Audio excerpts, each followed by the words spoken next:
We do not have video today because it's so dark in here. So I apologize for that, but the meeting is still verbal. Everyone will be able to hear us speaking. Will they be able to see the PowerPoints? They'll be able to see the PowerPoints. Okay, great. They just won't be able to see our faces. So apologies for that. That's what happens when you have a meeting in a 150-year-old building. Are we all set? Yes, but if we could limit the number of people on the Wi-Fi, because it's a little age. It's a little fun. Well,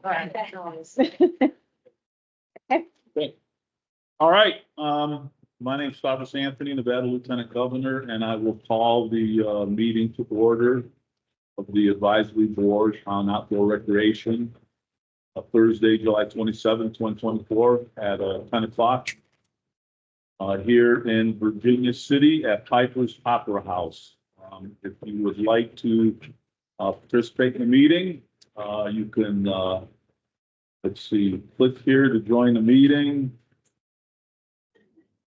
So that would be on the agenda. The link is on Okay, the link is there. website, also on the meeting invite. Okay, and the ID number is on the agenda, the passcode, the telephone number is on the agenda. All right, so let's do roll call.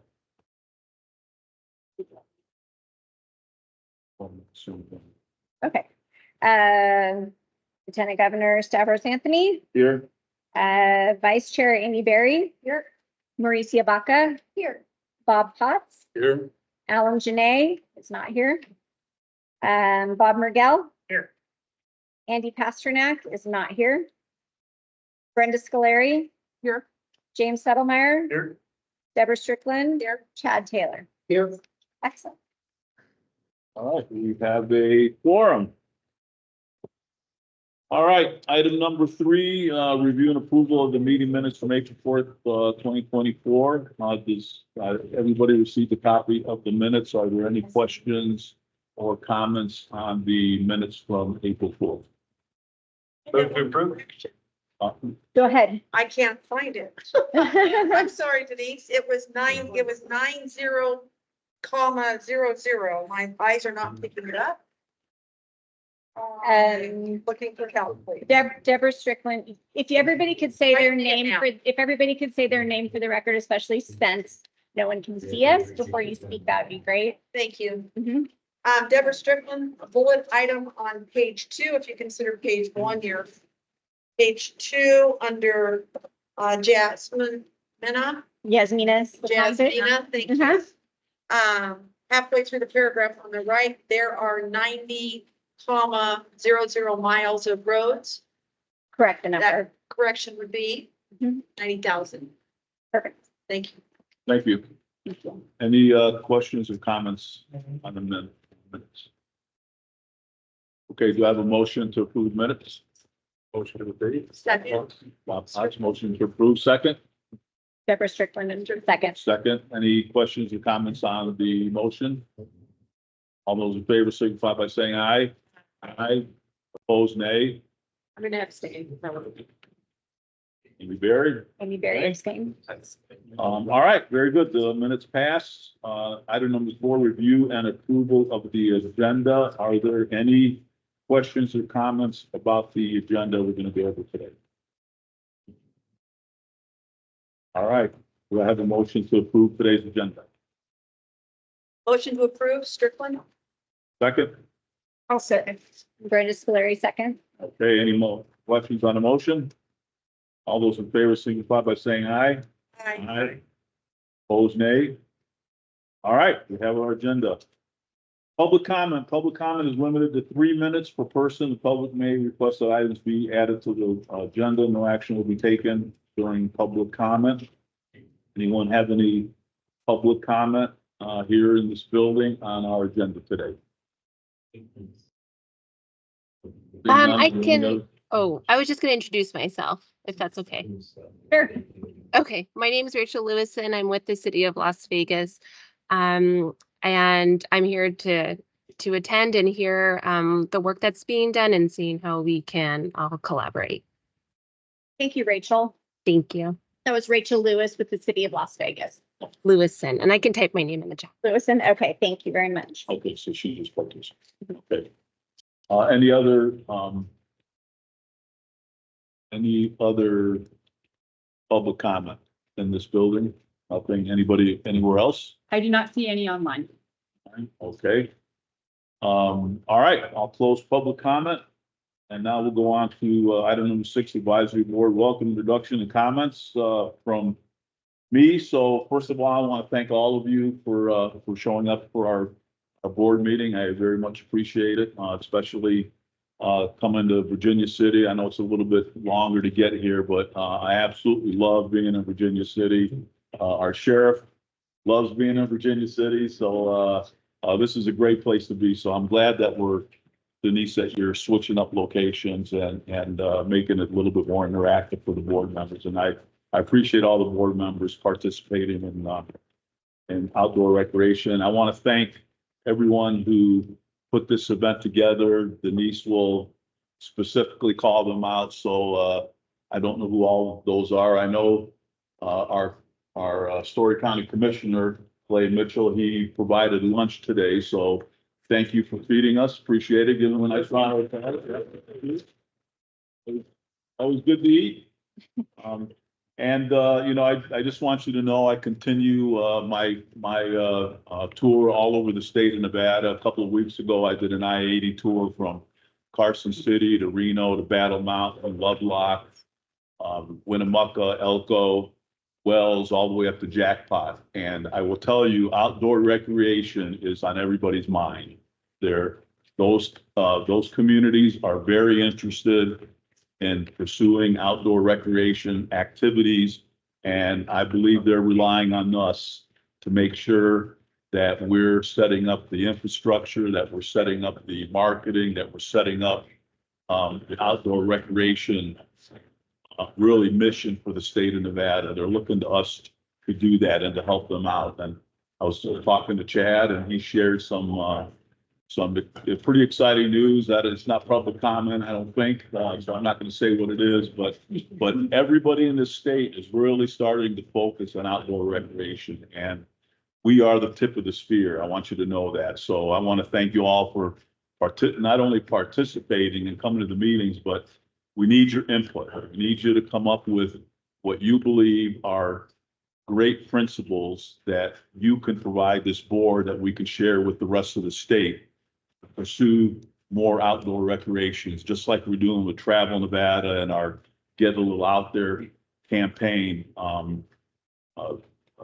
That's something I think is very important to not only our residents, but our tourists that are coming here. We want them to come here and have a great time and gamble and drink and, party and that sort of thing. But I think a lot of them want to extend their stay and do some outdoor recreation stuff. And that's why it's important what we're doing here. So I just really want to thank all of you for engaging with us.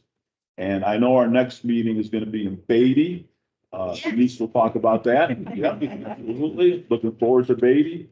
And we got a lot, once the meeting's over with, we got a lot of fun activities for all of us for the rest of the day and actually into the rest of the evening. And Denise will fill you all in on what we're going to be doing. Pretty much a day-long activity. So, okay, that's all I have during my public comment. So that's item number 6. Item number 7, division updates for discussion. Denise, go right ahead. Thank you, Lieutenant Governor. Good morning, everybody. Thank you so much for being here today. I know it was a really long trek for a couple of you, and so we appreciate that you took the journey to have this meeting and do some exciting tours and go to the Reno Rodeo afterwards and really experience all things outdoor recreation today. Before I forget, since he mentioned it, our next meeting is in Beatty, and that's on October 10th. I will be sending out an agenda invite on Monday for that. I didn't want to overwhelm everybody with a bunch of emails about ABOR meetings, so that'll be out on Monday. We will be at the Spicer Ranch. We will have a dark sky sort of collaboration effort during the evening at the Spicer Ranch after our day, and Chelsea will allude a little bit more to that in her update.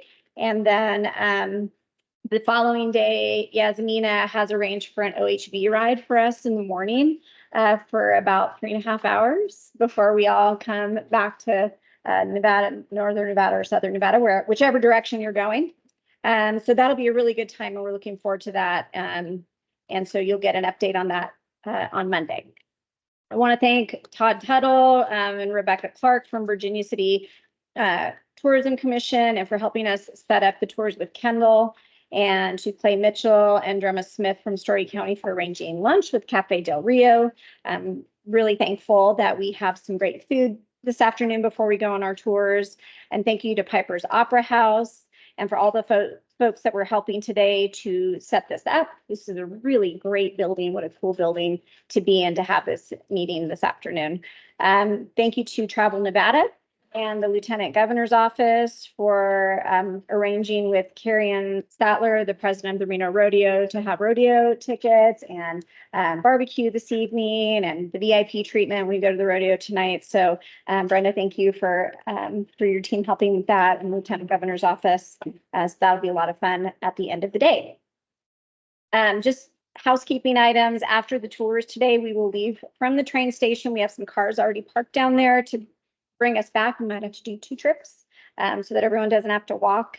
And then we'll depart for the rodeo. Everybody should have their rodeo ticket packets who is attending the rodeo on their agenda. And that has your ticket, your meal ticket, your rodeo ticket, your meal ticket, and then your parking pass. Also in there is this little map. This is the map of where you're going to park in area 2.5 near the sponsors tent.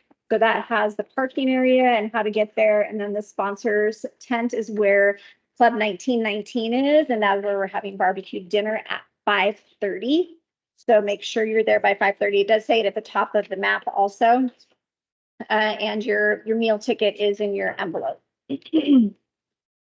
Let's see.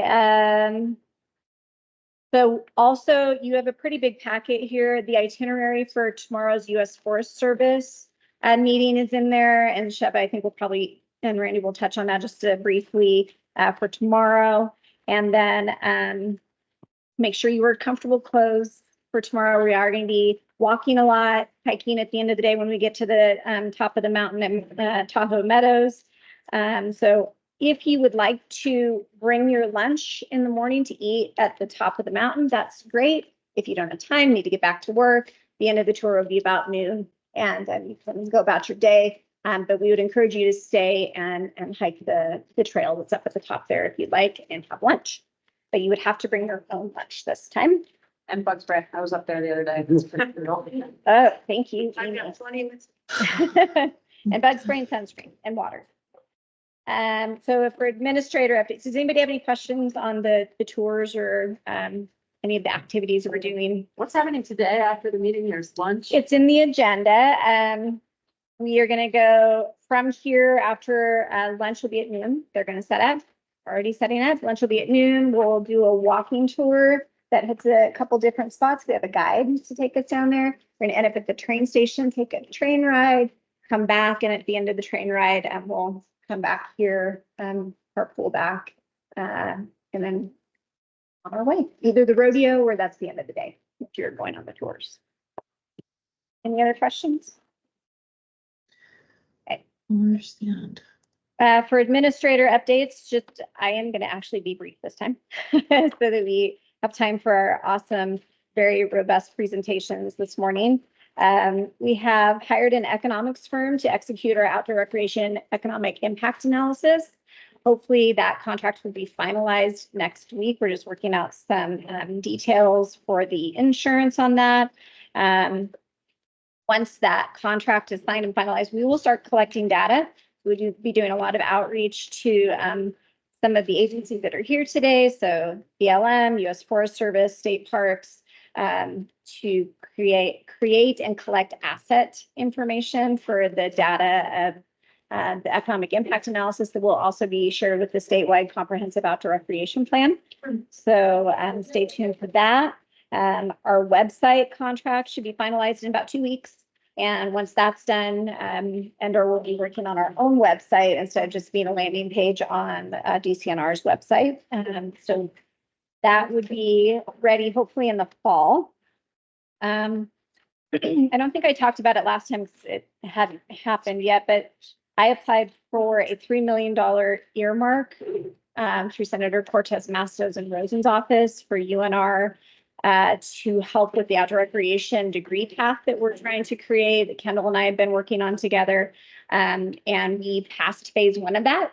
So that's really exciting. That's no guarantee of funds, but getting past that first phase is a good milestone. And so we'll keep you updated on the progress of that. It's like 6 to 10 months before we probably hear the next phase of that being a reality.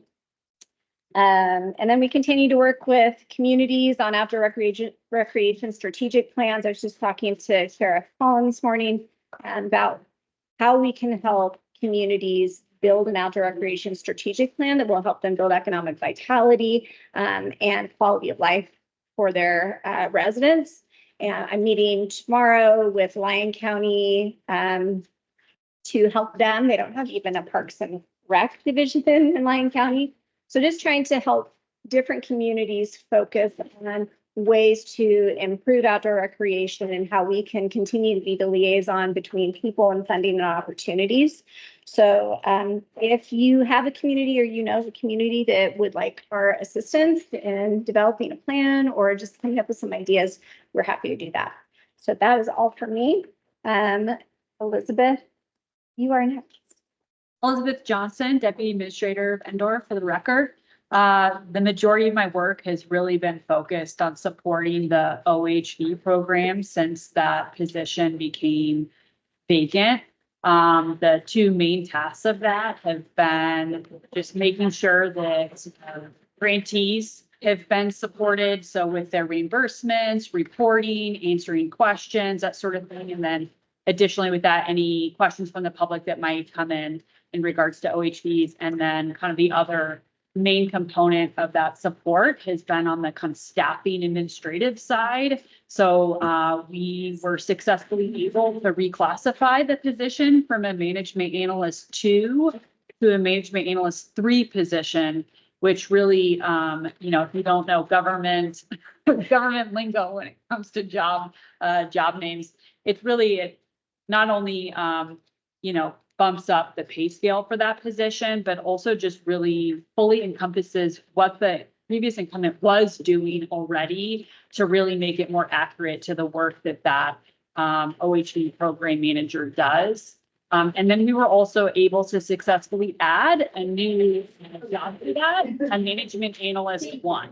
So that's really exciting. So it's been a singular person running this program since its inception. So the fact that we were able to get that second position added to really help support and allow the program to grow and continue to develop, we're really excited about. Recruitment for that program manager, the MA3 position, is closed. Interviews have been conducted. We're hoping to kind of finalize that hiring process in the next week or two and get that person onboarded.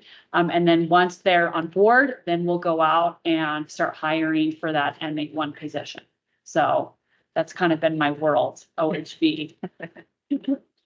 And she's done an amazing job of just jumping in and making sure that that program did not lose any momentum. And she's actually streamlined some of the processes. So can't even say enough how much I appreciate all of the hard work that she's put into kind of revitalizing what already was in existence, but making it better already. Thanks, Denise. Kendall? Please stand. Kendall Scott for the record, outdoor education lead. And I'm going to give a couple of quick updates that really focus mainly on the grant program. So we have some big updates there. But as Denise mentioned, we are continuing to work with UNR as they develop more programs oriented towards supporting outdoor recreation industry. And they are launching 2 new programs will be in the catalog starting this fall. There's going to be a minor within outdoor adventure leadership And within the environmental science major, you can now specialize in sustainable outdoor recreation, which Miles and Sheva have helped contribute to that as well. So I thank them for that. There's a press release coming out hopefully tomorrow. So more information on that. Be looking around for more information on that. Secondly, the Outdoor Education Advisory Working Group is still, we're still working away. And we currently have a survey open to the public for input on the final recommendations that we'll be making to the legislature on how to integrate outdoor education into the public school system. So you've got a little flyer with a QR code. If you haven't taken the survey already, please do. Please share it around. I can send you links or this little flyer, whatever, to help you share as well. And that'll be open through August 16th. And then, so for the Nevada Outdoor Education and Recreation Grant Program, for those who are new or maybe have blocked it from your memory, understandable, but you are the technical advisory committee for that grant program as ABOR. And so we've made a few updates. We did a NAC change, which was just approved by LCB last week, which is really exciting. And some of those changes were just based on well, the changes to the NAC, as well as just the changes to how we administer the program, all based on feedback from you all, as well as from our first round of applicants. So we did a survey and kind of asked them how it went for them, how we can make the process easier, you know, trying to improve it for our second round. So the NAC changes, the first change is that we upped the micro grant limit from 5,000 to 7,500. So that means that hopefully you all will have to review less applications. And those 7,500 and under can just be reviewed by the division. And then again, those up to $50,000 have to be reviewed by you all. So and then we also just updated the eligible activities a little bit. The first NAC stated that teams and leagues were unable to receive funding. The intention behind that was to reserve the funding for outdoor recreation-oriented activities rather than like traditional sports like basketball, football, right? But unfortunately, it also kind of limited us from helping like mountain bike teams or archery leagues, right? So we have eliminated that. And then it also, the new NAC also just reflects that this board serves as the technical advisory committee rather than the previous board or the previous technical advisory committee. Some other changes that we're making just administratively to the application. There's a couple of different things that you'll have to score this time, and we'll do a full training in October when we prepare for that. But just as a heads up, there are some questions about, one of the questions is around the percentage of students that are being served who face barriers to outdoor recreation. So part of that is based on the number of students on free and reduced lunch, which is just a direct objective score. And then the other part of that is percentage facing barriers, and then they're allowed to elaborate and talk about what those barriers are. Last year we did that as an objective score too, but there were some questions around that. So this year, you can look at the percentage and look at their narrative around that and just see if you agree with it, and then score that based on that percentage, as long as you think they are addressing those barriers, right? And then we are also adding a question that will be worth 10 points around their organization. We found a lot of applicants were trying to address explaining the organization within the project scope. So we're adding questions where they can talk about the organization and their records and their successes, and then also have the project scope question. And then lastly, program impacts. If you'll remember, there were 9 that you had to score last year. This year, we're not asking everybody to speak to all 9 of those program impacts, but they'll be able to select from them and speak to 5 that their program is the strongest at, right? So this is going to allow us to, you know, let those programs have like a little bit more niche interest, right? Or niche space within outdoor education and recreation to be able to be a little bit more competitive. So we're hoping that that will help help us spread the wealth a little bit around to more different activities as well. So those are all the updates to the grant program. There's a couple of dates. You guys all have this paper as well It's in your pack. in your packet. So that lays out kind of the differences between last year and this year, and it has some dates. So our application will open August 1st. You also have a flyer with these dates on it, so you can share that around, or again, ask me if you'd like the digital copy. Applications will be due October 4th. And then at our meeting in Beatty on October 10th, we'll give a more detailed training about how to score again. And then your written scores will be due November 4th. And then we'll have presentations November 12th. There were a couple of things I wanted to get your input on for that day. So last year we did the top 15 written scores, gave presentations. And I was just curious if we had thoughts around if we wanted to do top 15 or maybe narrow it down to top 10. We did select 9 projects from those presentations last year. So 15 gives you a little bit more of a pool to choose from, or we could try and like focus that and potentially give more money to fewer applicants. Any thoughts around that? It's Amy Berry for the record. I appreciate, obviously the fewer, the less time it takes, but one thing I did remember from the experience was that we scored them. But then when we actually saw them, we ended up changing who got the grants because sometimes scoring doesn't actually work out in reality. So I know that this is probably not everyone's favorite because it's going to take up more time, but I would be happy staying with 15 because I thought we had a better, the qualitative side of it matched up better than I think the. Yeah, give you a little bit more leeway and space to choose from applicants. Okay. Any other thoughts?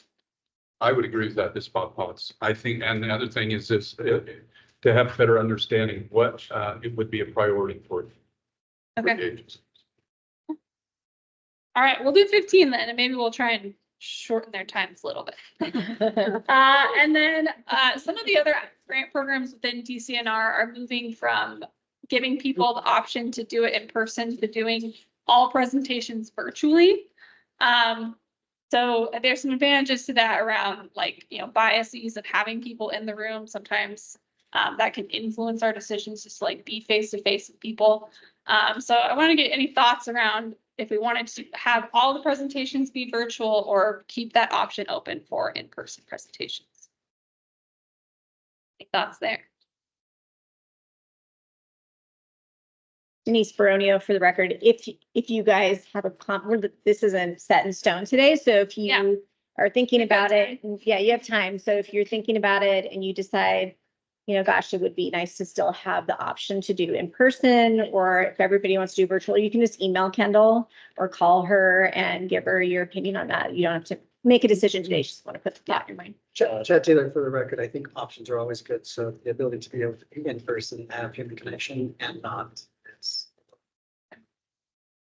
James Settlemyer, one thought might be that you have everyone provide a virtual one that we can all view, and then maybe the top 5 be allowed to give a personal one. It's their job to sell this, people.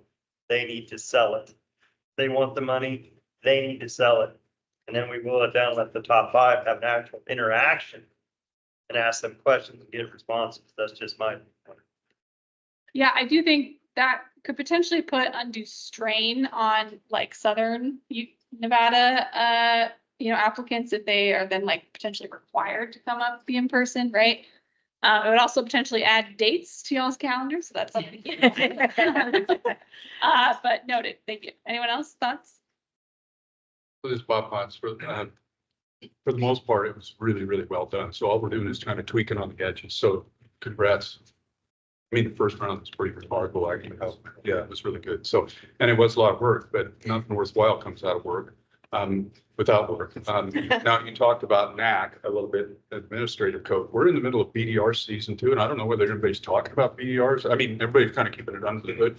I'd be kind of interested if this is the right time and place to kind of think about what you guys are talking as far as upcoming sessions. Funding? Yeah, right. I know we have asked for more funding for this grant program for next legislative session. And of course, the Outdoor Education Advisory Working Group also has a BDR reserved for them. So there's potential there to expand programming or do more. So maybe provide some comments on that survey. Okay. Anyone else? Yeah, maybe, at the October meeting, we can have an agenda item Let's do. that talks about BDRs and some things that we would like to find some legislators to carry for us. So, yeah. Yeah, so for the record, Bob Potts, I mean, it became so clear that it was underfunded. There's so Yeah. much opportunity. I mean, that's a big one. Yeah, we did have Mine is always- 1.4 million in ask, right? And $250,000 to hand out, so. Yeah, so we'll make sure we have an agenda item. That's a good idea. Denise Baronio, for the record, just as a side note.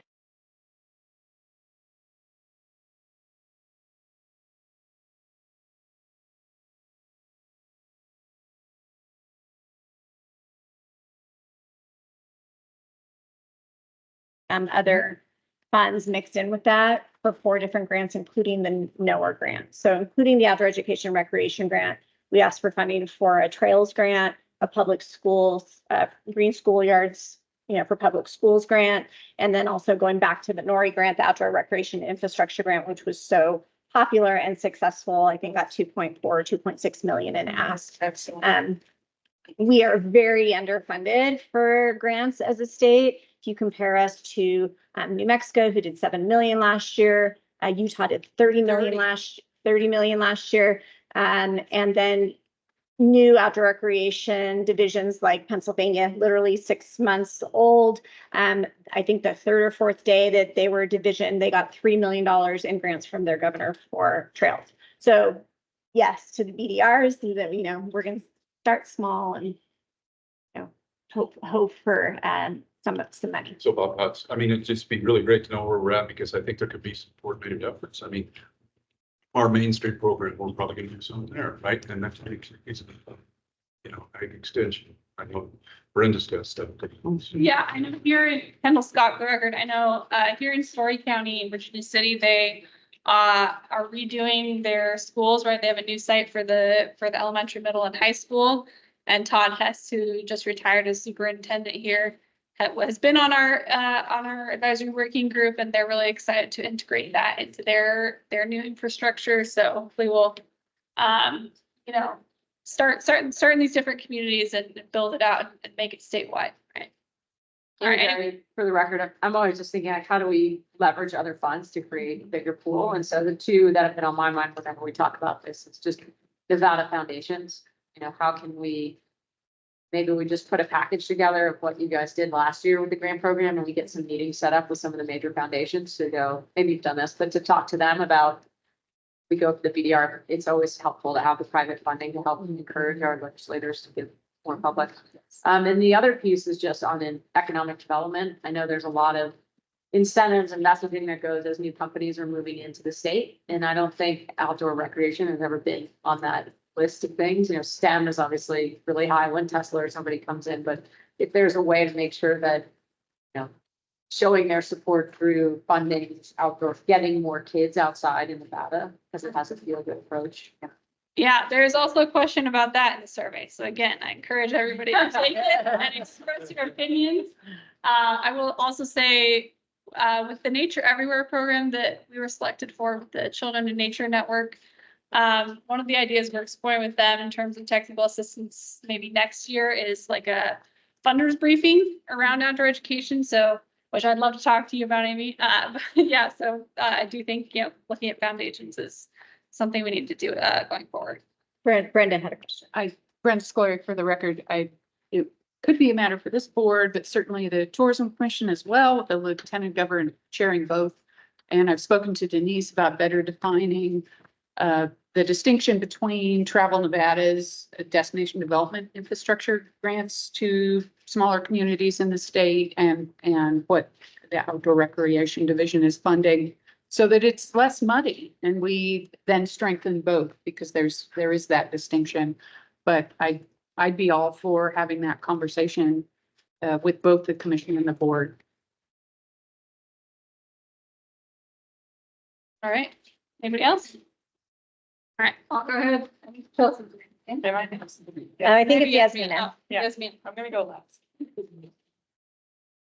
Yasmin Skonovich for the record. Afternoon, everyone. Thank you for coming and joining us in Virginia City today. A couple of my updates today. Oh, I am the GIS analyst. So that is Trail Finder, all things mapping in the state of Nevada. So One of the biggest ticket items that we got done this last quarter was completing our business list. So I think we mentioned last meeting that that was something we were going to be reaching out about and helping to acquire some of these businesses throughout the state. So Chelsea and I have worked very hard in coming up with a list of about 490 businesses that all support outdoor recreation. So those are businesses such as like Shields, Big Sport, or Big Five, all the way down to your ATV dealerships and rentals, paddleboard rentals, all that information. So if you look through your packets, you'll see this fun little infographic and of course a map that breaks down the list. Breaks down the list of kind of what we came up with. So if you are interested in seeing this list, please go ahead and email Chelsea or I. We can go ahead and hand that out. As well as if you like this infographic, I'd be more than happy to send that out in digital format. Another big ticket item that I have on the list currently is working with state parks. We're working in collaboration with I always get it wrong, the SCORP State Comprehensive Outdoor Recreation Plan. So this is something that has to be done every 5 years. And since we have, as a division, already built such a robust database of facilities and assets and trails, this is a very easy integration. But now we're going down to a more in-depth level of also including county and city data. So this is planned to hopefully have a really good rough draft of data by the end of the year. So we will be reaching out to BLM, which I believe we already have, Forest Service, but also any city or county GIS folks maybe on the call, or if anyone has any contacts, that would be greatly appreciated. So both of these items, both the business list and the Scorpion Economic Impact Study Partnership, will be used for Nevada Trail Finder. So the business list will be shortened down and used as trailside services for the website. So where people can see where, I just broke down in Clark County, where can I find an RV repair service? Here's a place that has them. Or I want a fun adventure and here's an ATV rental shop. So some really fun activities that are being included. And then also, of course, data acquisition is always great. Keeps your database fresh, keeps our website fresh. So we always know what's going on. A couple other Trail Finder updates. You also find our finalized rack cards. Nice and soft. If you're interested in having these in your businesses, please send me an email so we can kind of collaborate and send you guys some rack cards to put in your storefronts. We're really focusing on chambers of commerce, visitor centers, but of course, if you have any other sort of tourism business, I would love to put these right front and center. Also, other big news is we finally completed our challenge badges. So that was something we wanted to release by summer. So these are virtual badges that as you log trails, you can build up to earning a certain trail badge. So for example, we have the history buff. So you have maybe 20 trails to choose from that are eligible to receiving this badge. So if you wanted to go to Beatty, if you wanted to go to Goldfield, those areas are considered for getting this history buff badge. It really encourages people to explore different regions of the state and try recreating a little bit differently. Maybe we're always used to going to Tahoe, or we're always going to Lake Mead or something like that. So now we can kind of explore different areas of the state and really become to appreciate it a little bit more. Thank you. Denise Baronio, for the record, I just want to commend them, both Chelsea and Yasmina, on how hard they worked to create that business list. A little over 3 months, 4 months almost, to create the business list that'll be listed on the Trail Finder website. And it was very time consuming, but they did an excellent job, and I appreciate that. And Chelsea, who was not at the last meeting because she was on a really cool vacation. Yeah, she will introduce herself for the first time. Yeah. Morning, everyone. My name is Chelsea Kinchlow, for the record. I'm the program officer 3, which tells you everything about my job. I have kind of 3 buckets. I'm overseeing a statewide trails coordination effort. I'm overseeing the Nevada Starry Skies Destination Program.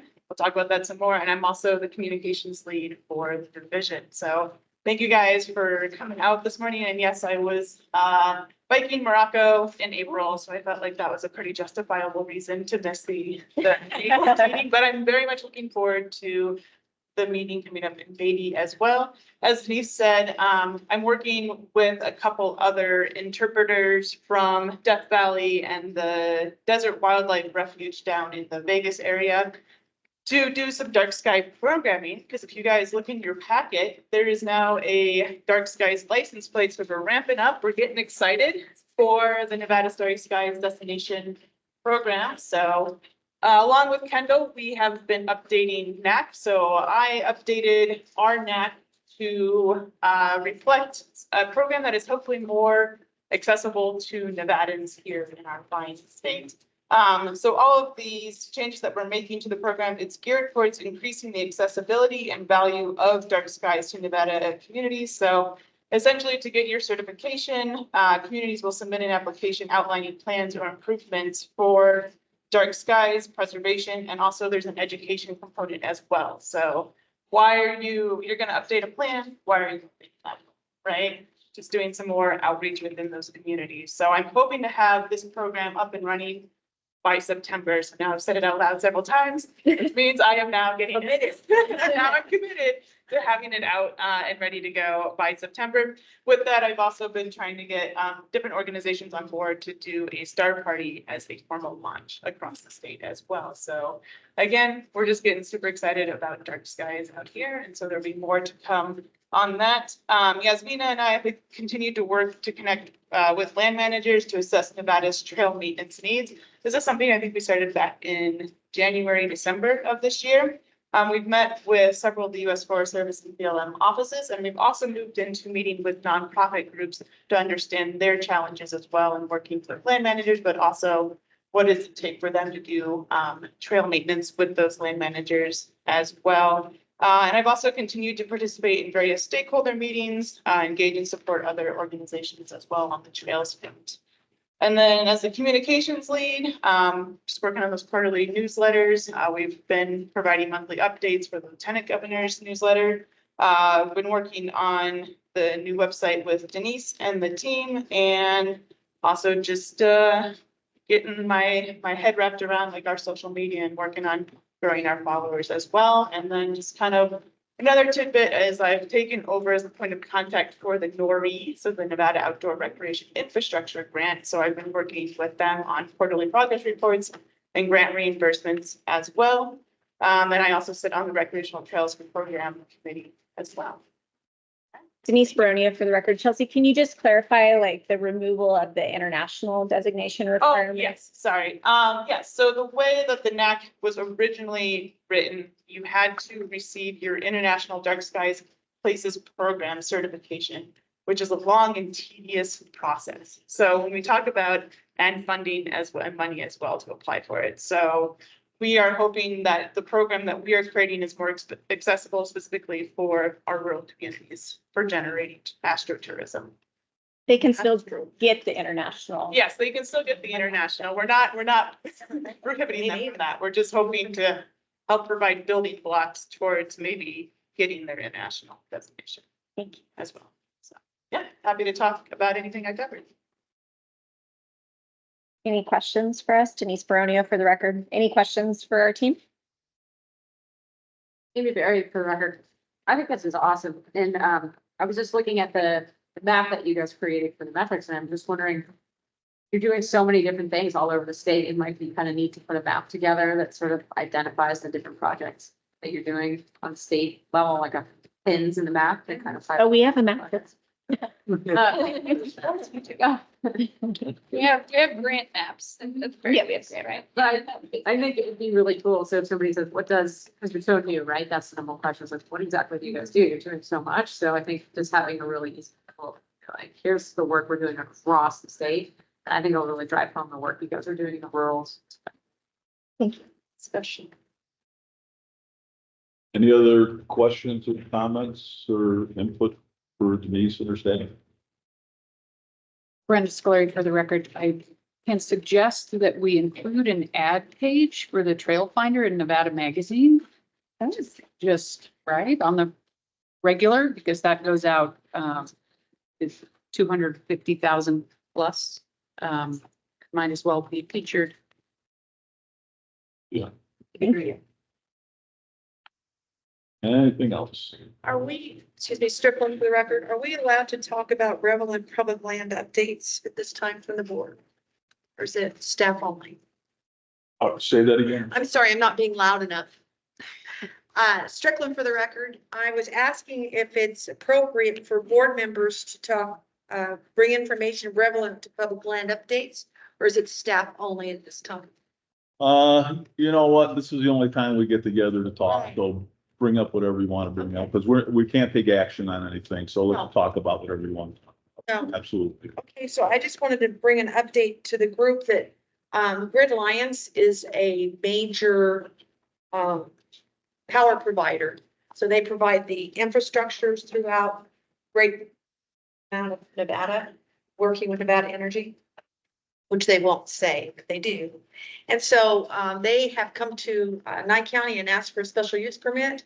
And in granting that special use permit, they were required to give us $5 million and give us easement to all of their easements that they have in existence for OHV.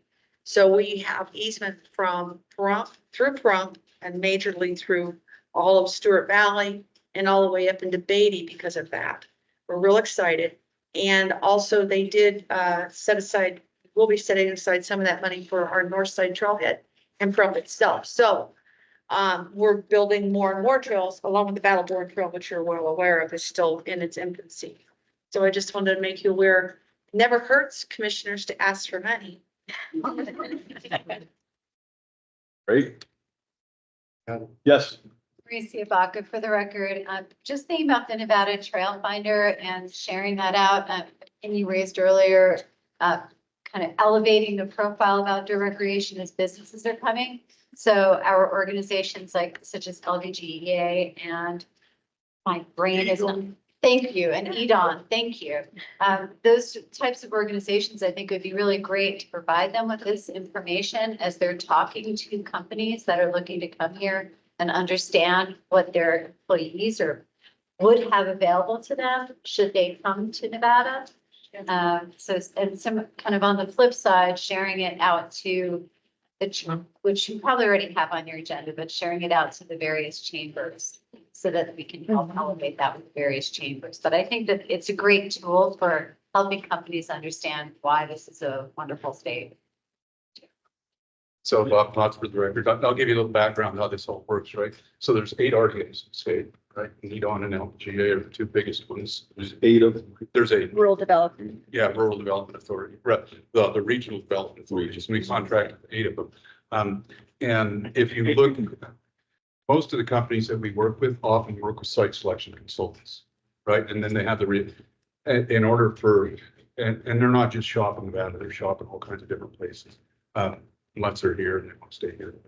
Anyways, but they always have their request for information. And in that, they're asking all kinds of things about workforce. They're talking about the labor shed. They're talking about real estate, all the things that matter to businesses. But one thing that's always in there as well is quality of life.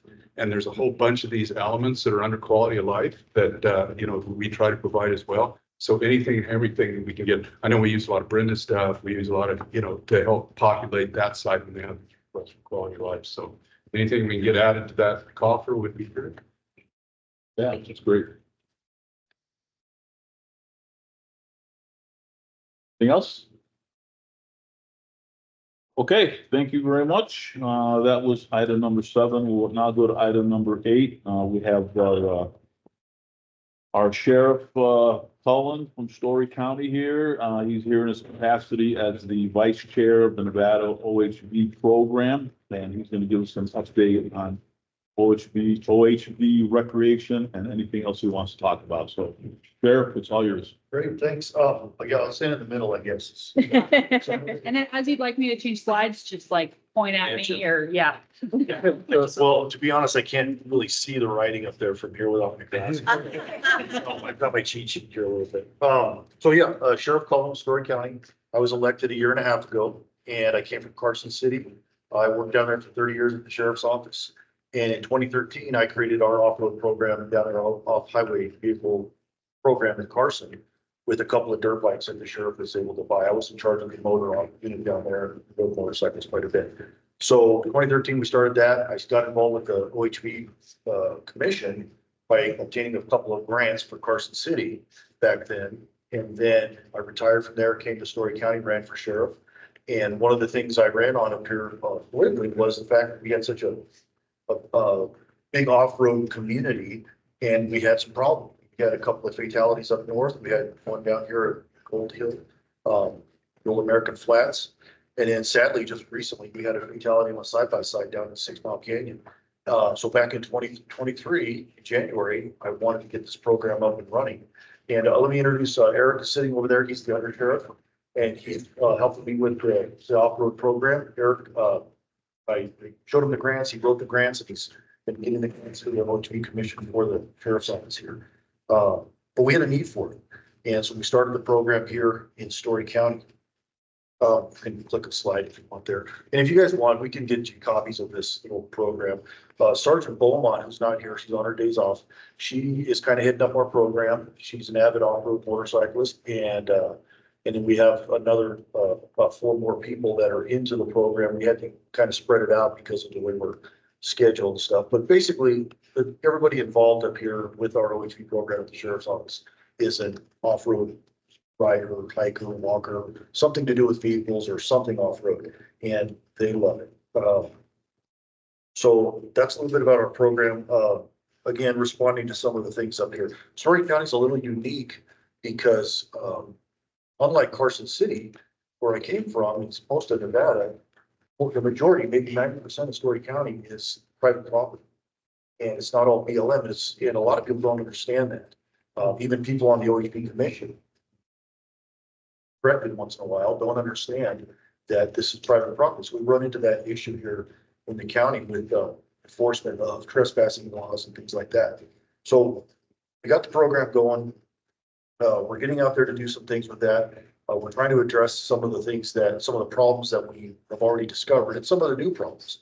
You can click the slide there. Our biggest mission and the biggest issue that we have here is education.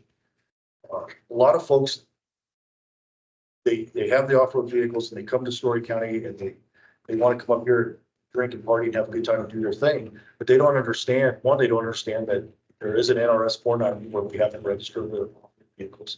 And they don't understand the benefits of that also, that these registration funds go into this commission, or go to the grant program, and the commission can get this money out to benefit the community. So by educating our public is basically our #1 goal. Me personally, and just so you know too, I'm a very avid off-road motorcyclist. In 1973, my parents moved here from California because of the off-road areas of the BLM. I grew up in Minden and I rode a dirt bike every day of my life, and pretty much still this day. And that's why people are here. They want to enjoy it. And my mission, my personal mission as the sheriff is not to go out there and overly governmentalize the off-road area. I don't know, like, I'm not into that. I don't want the government out there telling me what to do when I'm off-road, but I do want the government out there to help me. Help me do stuff. Give me an off-road staging area. Educate some of these dumbasses out there. Excuse my language a little bit, but educate these people a little bit. Wear your helmet. Don't drink.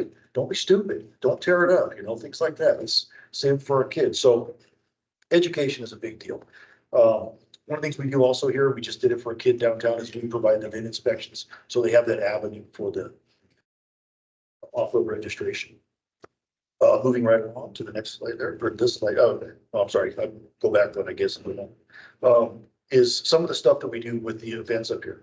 If you're familiar with Virginia City, specifically in Story County, Virginia City is known for events. Your dog has puppies, we have a parade. Basically, it's great, and I love it. And that's why I live here. It's fantastic. We have a lot of events all summer long, and a lot of folks come here on their off-road vehicles, dirt bikes, side-by-sides, and they come for the events. We set up booths at some of our events. One of the biggest ones is the Grand Prix. It's been going on over 50 years. I've raced that thing since high school. I love it. It's a great event. It's fun. It's entertaining. It's rugged. It's rough. If you finish the race, you won. That's it, because that's how hard it is. But this year, this is the first year, this last race we had was where we were able to set up a booth and talk to folks. and get them to come over and get a raffle ticket and they win a prize kind of thing. But we were able to talk to them and educate a lot of people on specifically what that registration does. Why should you register your own vehicle? I think it was last year that we did a stat, Story County per capita, we were the highest OHV registrations in the state per capita for off-road vehicles for residents. So I thought that was pretty good. It might be a little skewed. That was a couple years ago, but that was a good thing. And then again, we provide the VIN inspections for folks if they want that. This year, we're applying for more grant funds specific for handouts and things, educational materials and stuff. Let's see, what do I got next? Again, the events. Tourism is a big thing up here. And like I said, a lot of folks like to drive up here in off-road vehicles and dirt bikes. One thing I wanted to do was make it easy access for folks to go to our restaurants and our bars and our businesses downtown and participate in the history of Virginia City. So it is legal, as long as you're registered and you're okay to get on C Street and legally drive down the road and park. And yes, we do have folks that do that illegally too. See, yesterday we had a kid 2 days ago ripping down C Street at 45 miles an hour on his dirt bike. Got caught, got talked to. It's all good. But we got to educate these guys, you know. So that's, again, that's our biggest goal here. Again, we're in the beginning of our program here in Story County, but we're already looking towards the future of things. We've got some equipment, we've got some plans, we have some events that we're working on planning for dirt bike specific in sheriff's office or off-road vehicle specific with the sheriff's office. But one of the big programs that I was speaking with our planning department here in the county is creating an actual staging area. I went down to Tonopah for one of our commission meetings and we visited a new staging area down in Tonopah. It's awesome. It's really great. You know, it's a neat spot and it's good to see that money go to use. Right. And yeah, how they used it. The restroom facilities, they have some covered parking there, a nice grading facility, and it's totally easy. You pull in, you unload it, you go right there. So one of our issues here is, like I said earlier, it's some private property. A lot of folks park on private property and they don't know where to park. They don't know where to go. And we get the phone calls. So we're trying to fix those issues. Let's create a staging area. So that's what we're working on, one of the projects. Kind of have the land, an idea where we want to put it. And we get this avenue to everybody. We have signs and arrows and we say, go park down here legally, get on your side by side or on your dirt bike, whatever it is, and go do your thing legally without causing anybody any issues. So that's in the works up here. Yeah, it's good. So when I took over, we had one side by side up here. It was a Yamaha Viking 6-seater, and the sheriff's office used it for different things. We've really put that vehicle into use. It's lifted now. It's got bigger wheels, snowplow capability, but that was already here with the sheriff's office. So that's part of our fleet. We also, off the grant program, we got a 2023 Can-Am. XRS Turbo RX. It's got a bunch of letters and numbers. It's running fast and it's really cool. And it's funny that because that was one of the pitches that I wanted to make sure that the commission understood is it's fast and cool. What does fast and cool do? It attracts people. So people come over and they say, hey, that's fast and cool. And then you say, yeah, and this is the other thing, education. Let's talk about it. You know, let's talk about off-road stuff.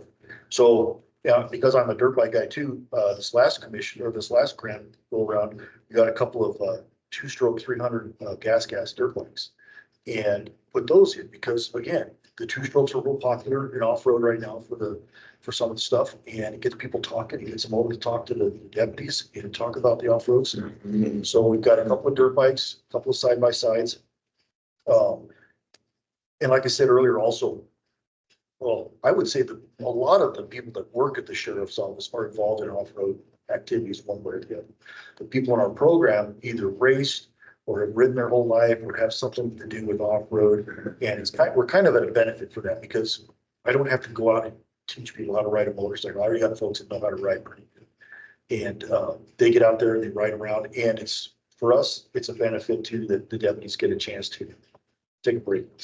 You know, being a cop isn't the greatest thing or the easiest thing sometimes, but when you have a job where you get on a dirt bike and go cruise around, It's pretty cool. So, we use the program, the money's out of the grant program to outfit the deputies also, DOT helmets and all the gear and now knee pads. That's a side story, but, knee pad, gotta have protection. So goggles, gloves, all that good stuff. See, I don't want to take too much time, so just let me know if I get not too long. The next slide there with the arrows, and like I said, if you guys want to copy this, we'll send you one. It'll be on our website. Oh, perfect. Okay. So, and I'm not gonna go over every little thing, but one of the big things, and one of the problems I've run into with the education portion of it is talking to the guys that I know that race dirt bikes that have done it their entire life, and they don't want nothing to do with the government. And I'm constantly explaining to these guys the benefits of this, benefits of registering a vehicle for off-road use. Elko Motocross track out there, they're a race dirt. And they applied for grant monies and they got it. And it's a benefit to the off-road community because now the registered vehicles can go out and use this facility, you know. It's just, I see a lot of benefit to it. And I'm trying, that's my biggest sell to a lot of the folks. And some of the guys, my friends up here and people I talk to about their bikes, that's my biggest sell, you know. We're getting there. It just takes a little bit of time. It's been I think for Story County specifically, that this program has been very positive with the residents, with the out of the area users that come in, and they've seen the need for this stuff. Just real quick, and this is the fatality we had down on 6 Mile the other day. That fatality was specific to an off-road vehicle on pavement, alcohol, no seatbelt and no helmet. Wow. All safety stuff. And had that not been happening, maybe we could have avoided it. And so my feeling is that if we can set up a booth, we have some deputies out there at all of our events, and it's just, here's a handout, and it's a person's up here to have a good time, and they drink too much and they have this handout, maybe they stop for a second, they think, I'm gonna get a ride. And maybe that's all it takes. And how many lives do we save? I don't know how many we can save. But if that's all it takes, great. That's what I want to do. It's because it's tragic, you know, and then a lot of people ask all these crazy questions about this and that. And it just comes down to that personal responsibility of that person. You know, had they just stopped for a minute, or helmet, put a seatbelt on, they didn't drink that day. They just came up and had dinner or got a ride home. So it's unfortunate and sad that the sheriff's office, in order to sell that safety, sometimes we have to sell it with a major issue like that. But that's kind of how it goes. A cool thing about Story County and Virginia City specifically is, and also the reason I wanted to do this, is you go to the high school, 2 o'clock in the afternoon, or anytime, but at the high school, you see a bunch of dirt bikes and quads and side-by-sides, and they're in the park. These kids, that's how they're getting to school, you know? And I love it. I think it's great. What better place to grow up in a community where you can tell your kids later on in life, I rode my dirt bike to school. I did. I lived in Minden. I lived down in Johnson Lane, and I rode to Douglas High School because I could. There was none of this stuff going on back then, but because I could, I did. And it was a great place back in those days. And that's what I think we can do here. We just need to keep it safe. You know, teach these kids, don't rip through town, get your stuff registered, talk to their parents, and then give them things that where they want to hang out with the cops because they got cool stuff to hang out. No, that's pretty much it. Kind of spoke fast. If you guys, that's great. if anybody has any specific questions or issues, you can call me anytime at the sheriff's office. I offered a little tour if you're interested. If you have time and you want to check out our equipment, we can set that up today also. Or in the future, whatever you guys got. Can I ask you Yes, yeah, questions? yes. This is Miles Bertler from Beeline for the record. I used to participate a lot. Those guys. Used to participate a lot more in the OHV commission. Now one of my colleagues does. But back when I was there, there was a push to pull the registrations out of the DMV and make it easier for people, like just a sticker you can purchase essentially. Is there talk of that on the commission still, of trying to do that? Nothing specific that I know of in that. If you really want a sticker, you can probably go to a print shop and make one. Yeah. And put it on your, I mean, that's this unfortunate part of the commission. Tracking of those stickers is another unfortunate part. However, that's something for the future. It would be great if there was something that we didn't have to go through. I think everybody's got the same feeling about DMV. Going through DMV is tough enough as it It's a is. little complicated. Yeah. Process, yeah. We're trying to make it easier by giving those VIN checks to folks. Yeah. When they ask, if that makes it easier. Thanks. Denise Baronio for the record. Miles rode his dirt bike here today, so. I rode a big bike here today, but. Nice. Yeah, so. Yes. Sheriff Deborah Strickland for the record. Recently, I helped my family member get their OHV registration for Utah. It had been a while for me, so I went, watched them do it. 26 questions, videos. Excellent, excellent. I highly recommend you all check it out. If we have the ability to build that into your, getting your permit, would be amazing. So in order to get your permit, you have to pass the test. And you watch the video first. It may be something as simple as the courtesy on a trail. If, as you're going, if someone pulled, down, anyway, when someone pulls over, you give them a signal how many are behind you. So that, they know there's more coming. And so it was really good, I thought. So if we could build to that somehow, I realize they got $30 million and, right, but maybe they would share. That was Idaho. Utah. Utah, okay. Yeah, the Utah Sports Commission is all involved in all kinds of things. Utah in general. That's good stuff. It's really good. It would help us a lot to educate our trail riders. Sure.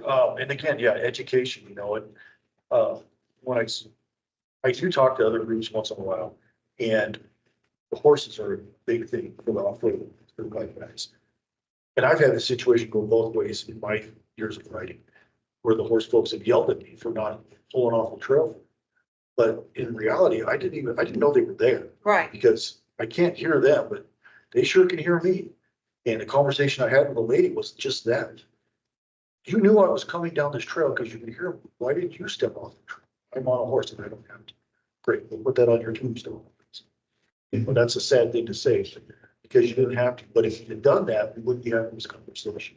So education goes both ways. The bicycle riders, I've been over to Downeyville. If anybody's ever been over there on the trail system in California, so pretty cool. But you have mountain bikers and you have dirt bikers on the same trail.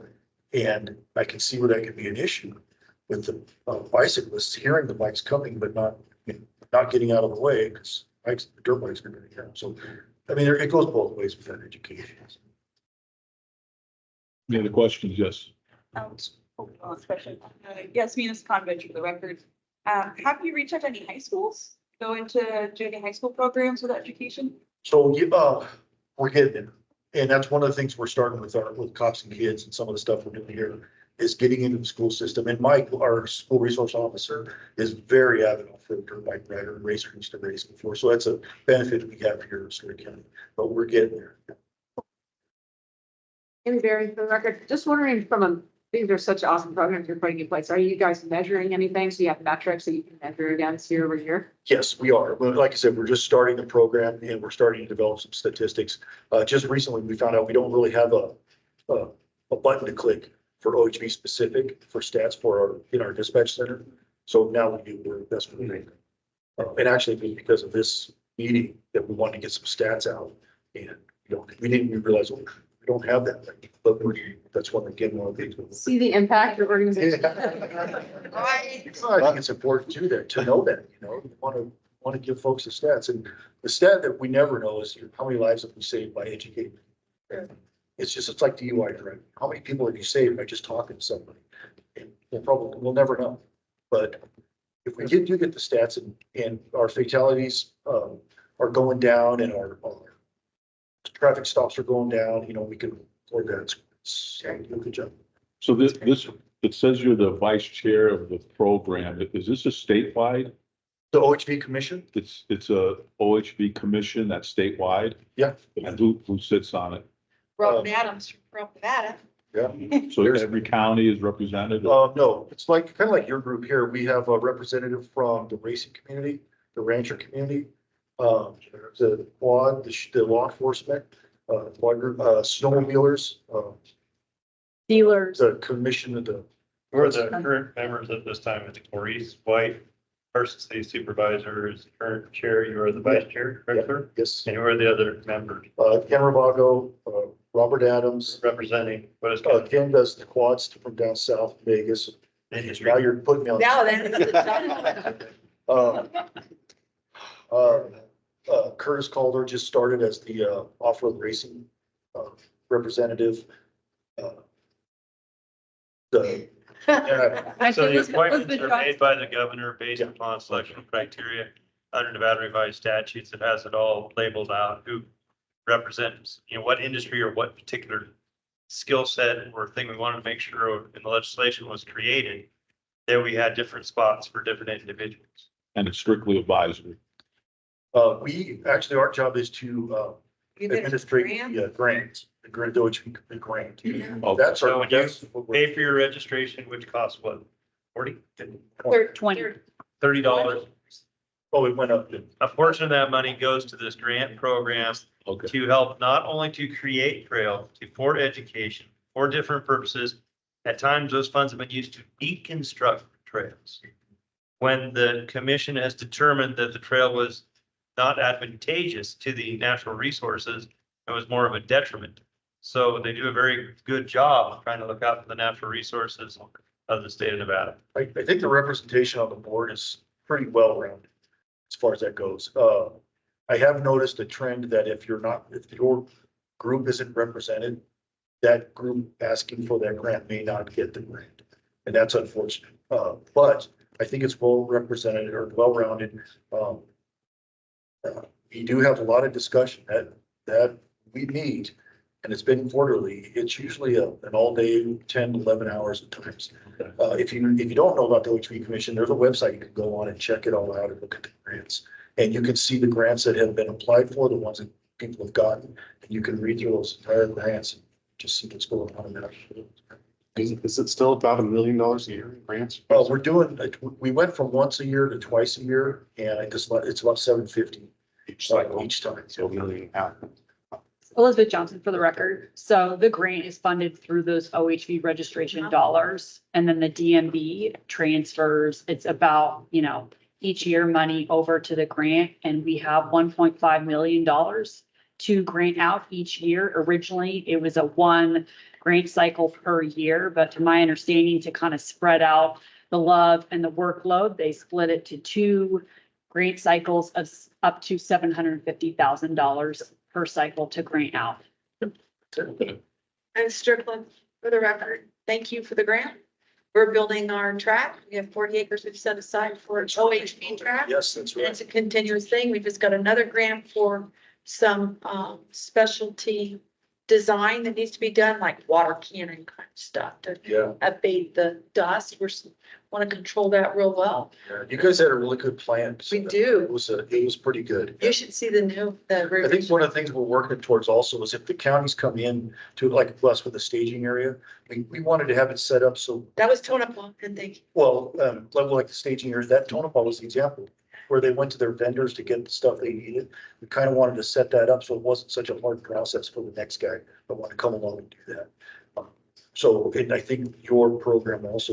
Yeah, we did Southside Trailhead too. Yeah. Yeah. And now we're gonna ask for Northside Trailhead. So it's vaulted toilets and shade, and all, it's awesome. Yep. It's awesome. We have the I money. appreciate your presentation, Sheriff. Thanks for joining us today. And the one thing I want to leave you with, if there's anything that this board can help you with, reach out to me or Denise or anybody here that can help you with your mission. We're here to support you. So, Thanks, I thank appreciate you it. very much. for I coming. appreciate the time Thank you. to come and talk to you guys. Thank you. Yeah. All right, item number 9, presentation from Nevada Outdoor Business Coalition. Director Mandy Elliott will give us an update. Thank you. Mandy. Hi, everybody. Thank you guys for having me here. I'm really excited. I'm here to talk to you guys about our most recent outdoor economy numbers for the country and also for Nevada specifically. I'm sure you guys are familiar with some of these numbers, but I do want to I don't know, I'm very passionate about this, if I'm honest with you. And so I want to re-emphasize how important this is. And also get you guys excited for the new report that will be released, excuse me, in November of this year. So we should have some updated numbers also. To give you a little bit of context about myself, so you understand why I am so passionate about this. I moved to Las Vegas 2 years ago with my husband and our 3 dogs because we were living in the Midwest and I felt like there was absolutely no outdoor recreation to speak of, not at least that was near to us or feasible for us. And we were deciding, where do we want to go? And Vegas was the spot for us. And we have been so impressed, not only just with Southern Nevada and its diversity of outdoor recreation opportunities and public lands, but really with just the state of Nevada in general. I mean, I've never experienced a place that has more opportunity, more diversity of activities, or just a place that outdoor recreation is so, I don't know, just like such a huge thread in its quality of life and greater economy. My day job is with UNLV's Economic Development Office. I work with their Small Business Development Center. So I am an economic development professional. And what I love about the Outdoor Business Coalition, which I'll talk to you about on the next slide, is I get to take that economic development experience and combine it with what I love, in my personal life, which is outdoor recreation. So super fun job. I'm excited to be here and talk to you guys about it.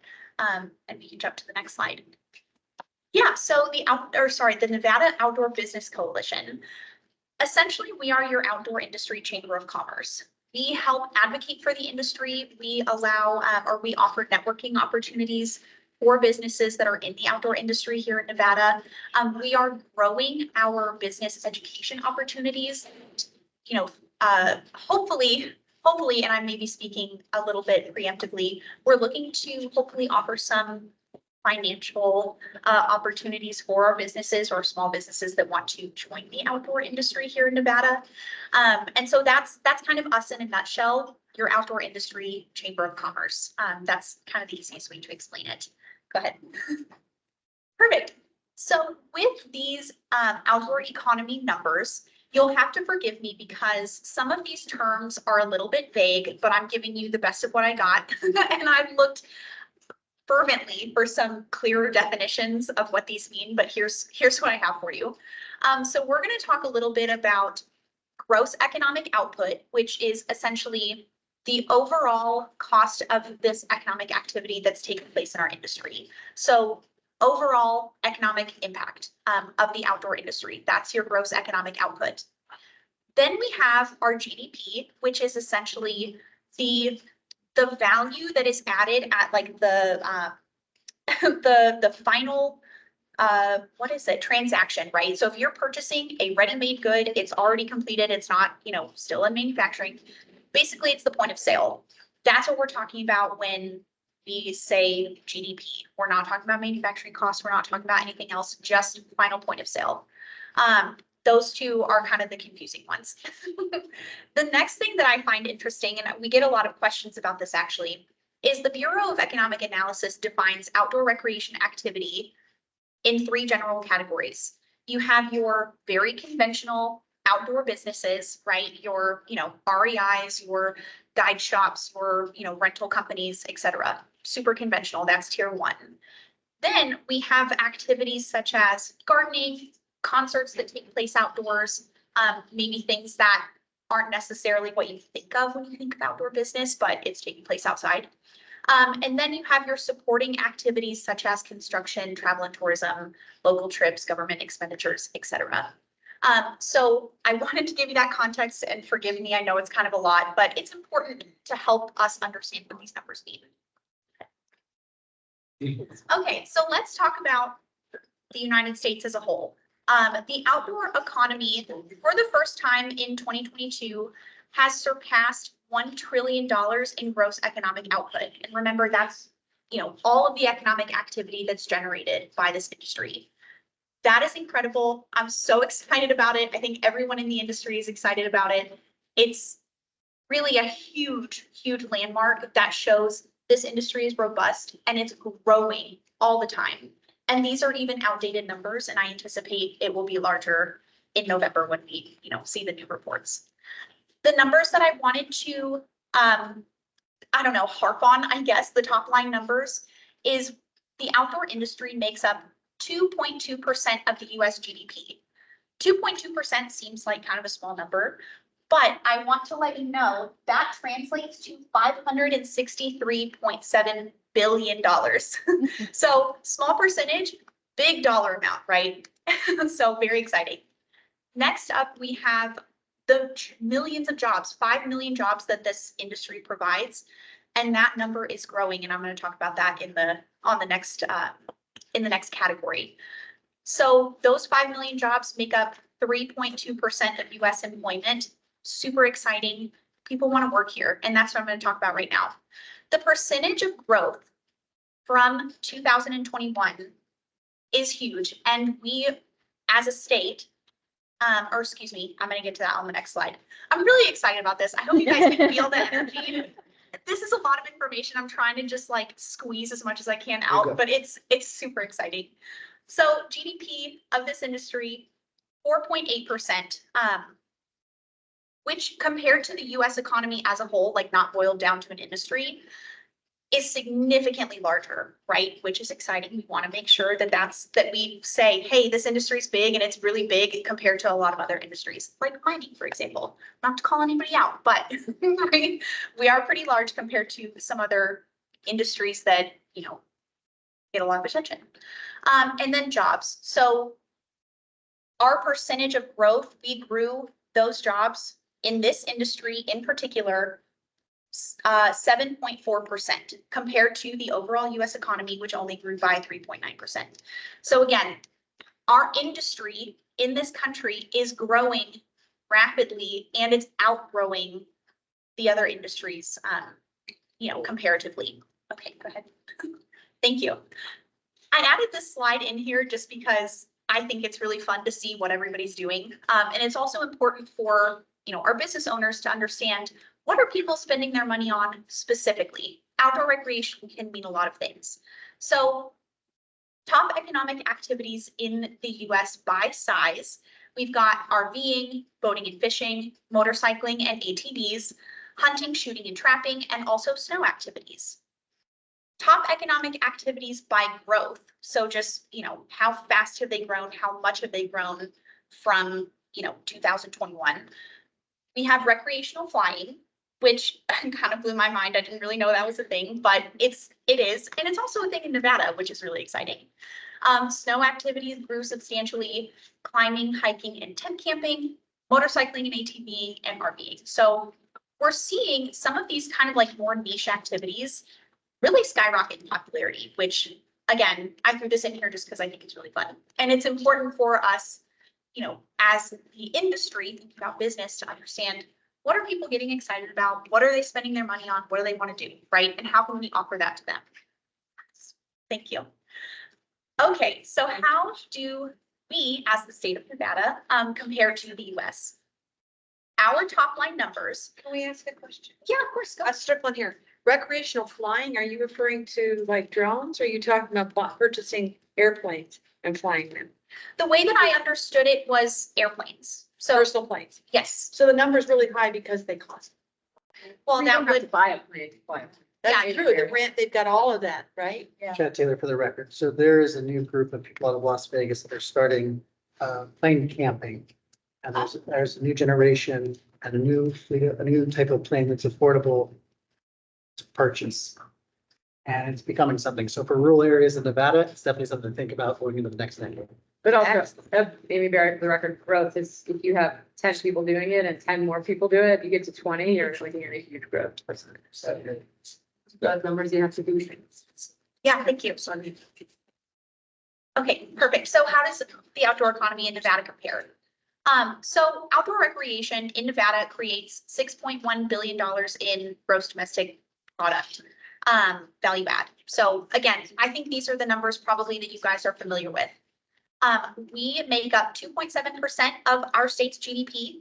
We, as the industry, provide 54,000 jobs, which is amazing, which equates to 3.5% of Nevada's employment. And this is what, again, I really want to harp on is the percentage of growth from the previous year. In GDP, we increased by 3.4%. Great, super exciting, we're growing. But the 7.8% increase in employment is what really excites me, because it tells me people want to work in the outdoors. They value it so much. They want to make it their career. They want to spend the vast majority of their time either outside or engrossed in the industry, however they can. And whether that's with a larger company or by opening their own small business with entrepreneurship, we see that people really want to work in our industry, which is super exciting. And part of my calling, I guess, as the director of the Nevada Outdoor Business Coalition, is trying to figure out how can we attract businesses to offer those jobs to people who want to work in the industry, or how do we support the folks who want to do it through entrepreneurism. So super duper exciting. And I hope you guys are excited about that too. Yeah. Elizabeth Johnson for the record. And just to note, these numbers I would suggest are quite conservative, because it only is looking at W-2 employees, not 1099. So all of those contract workers that might be seasonal, right? Where they come in and provide guiding services or whatever for a season, they do it on a contract basis. They are not included in these numbers. Absolutely. Yeah. Thank you for that distinction. It is very important, because we are missing a big chunk of that population. Miles, for the record, do you know if I'm sure we could look it up, but do you know if those numbers are divided by those three categories we talked about that included gardening? Yeah, so it's the three categories that are included in that, that's represented all of these numbers. Yes. It'd be interesting to see it broken down by these categories too. Yeah. It would be, and that is something that's very interesting. And I've heard other business alliances across the country talk about this is, you know, we think of our like kind of true blue outdoor industry businesses and jobs. But you can get very broad with it, right? And so it would be kind of interesting to maybe narrow down that definition and then see what you end up with. Yeah, go ahead. Okay, so how does Nevada compare to the US as a whole?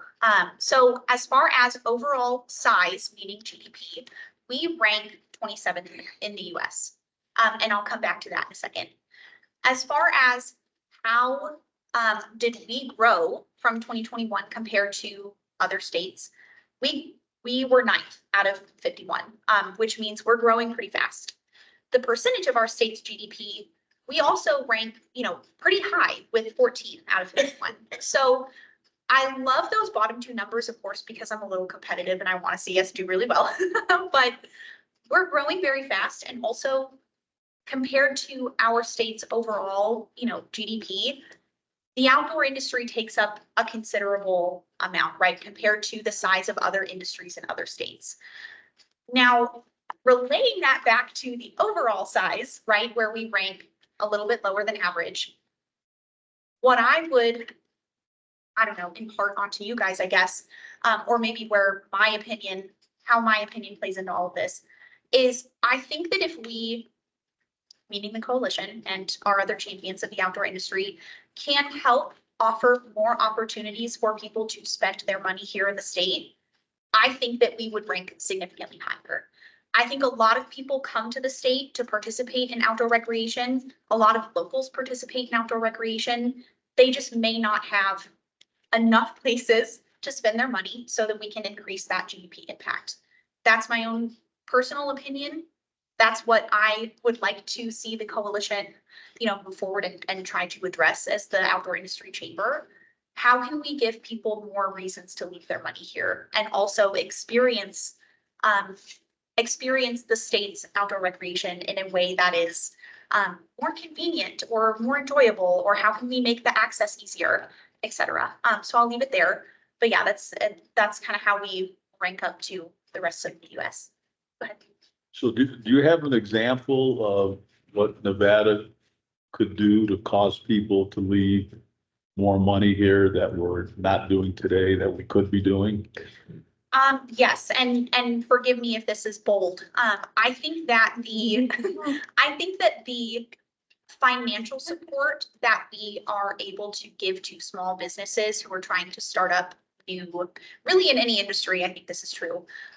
But the amount of financial support we're able to give specifically to new businesses is very limited.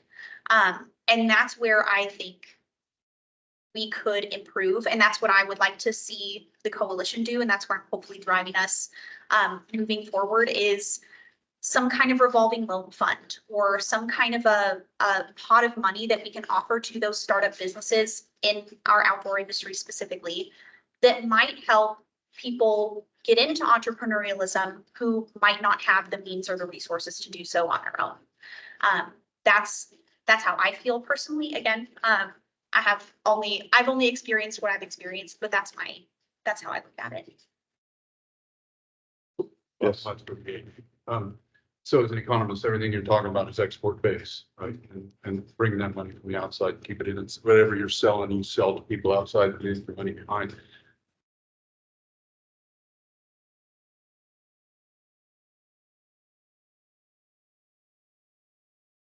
Money and other states, other places, let's figure out how to get those companies to come here to stop the leaks. Right, because we spend a lot of money out and getting it to come back in. So just thinking about that theoretically might spur some ideas about how do we stop the leaks? How do we bring these companies here instead of leaving those companies someplace else and us sitting around down? Yeah. Whether it's retail industry or whatever. You bring up a really good point, and that's something that we're trying to focus on in the next year as a coalition is how do we use our industry and this data as a tool for business attraction. It really grinds my gears, if I'm honest, that, businesses will flock to Colorado to headquarter. I think that we surpass Colorado as a state for outdoor recreation in a lot of ways. Again, I don't mean to ruffle any feathers saying that, but I don't want that to be the default, right? I'd love for Nevada to be a place where these big outdoor industry businesses would land and find value here. Yeah, Amy Berry for the record. So 2 slides I wish we could see. Maybe you can send them to us after. I would love to look at the pie chart of the state's total GDP. So I'm curious if outdoor rec is 14, I would love to know what's 1 through 13 to see kind of the big picture for the state. And then the other thing is I would love to see what goes into the number that you're saying that Nevada represents. So yeah, how much of that, I mean, I was surprised to see outdoor concerts on that list. So I'm just curious, like, what's the bulk of what makes it up? And is it small business that drives most of that number? Because then it would make sense to have a small business incentive program. But if small business is a small amount of that number, something else is driving it, then we might have some program that drives that bigger. Absolutely. And I think that the Nevada Economic Report will hopefully shine some more light on that. All of these numbers come from the Bureau of Economic Analysis. And so we're kind of beholden just to what they define as outdoor business and don't get to boil down, to the nitty gritty of what is included. So you're not able to double click on the numbers that they give you to see what comprises their total number? Not from what I've seen. You can find the satellite report, the satellite report online, but again, it's limited to what information you can find out about how they're calculating all of these. Okay. Yeah. Denise Baronio for the record. I was gonna say that that's where the numbers were coming from, just to clarify. But again, to Elizabeth's point, that I can't stress enough that these numbers I feel are very skewed, not in our favor, because it doesn't include Schedule C employees, it doesn't include 1099. It like guiding and all of those different activities that are probably 20 employees or less that are considered self-employed are not included in these. Will capture all that. Hopefully, and that's the goal, is to really elevate what's missing in the BEA report. Because when those numbers were released in November of last year, and it was like, where's all the guiding services, and where are all the 1099 people and the Schedule C people self-employed? They said those are too hard to calculate, so they just didn't. So in my opinion, I think that's probably at least 30% more of what is lacking in these statistics. And so to Mandy's point and to Elizabeth's point, these are very conservative. And so we're probably doing a lot better than this. That's good. Absolutely. Miles again for the record, sorry to keep piping up, but one good example in Nevada that I think is really unique is the Destination Development Program. And a lot of those are outdoor recreation focused. One of the big goals has been to identify those leaks in the system and help communities find ways to promote entrepreneurship and get businesses filling. So, yeah. Yes. Marcia Baca for the record. There are a couple of things. One is bird watching, of course, is a huge industry, and that's a really hard one to track because they literally just grab your binoculars and go out there. But there are a lot of people who actually fly to Nevada for bird watching because we have some incredible bird watching in southern Nevada and throughout northern Nevada. The other one is, I remember at one point, and I can't remember the name of the outdoor recreation industry, essentially like their big convention. It was looking for a new location, looked for a while at Nevada and Outdoor retailer. outdoor retailer. Thank you, because it would be fantastic to see that drawn to Nevada at some point. We're a really natural location for it, but we couldn't seem to get them last time to really center here. And that's something I think would be incredible to spotlight for Nevada. Well, it was years ago, it was here, right? It was here and then it left. Yeah. We couldn't get it to come back. Yeah. There was also, Elizabeth Johnson for the record, there's also Interbike, which is, so these are all, very large retail wholesaler related trade shows. So outdoor retailer is one that tends to be more like apparel and gear, where you get, actual like people who create the product, so your large kind of vendors. There's even like manufacturers there that are selling to the vendors of like, hey, we came up with this brand new fabric that you might want to use on your next jacket for them to meet. And then buyers from retail locations come in to these trade shows and talk to everybody. And then Interbike was in Las Vegas. It used to be in Moab, and then it came to Las Vegas temporarily for a bit. So that's just more of the same idea, but just bike specific.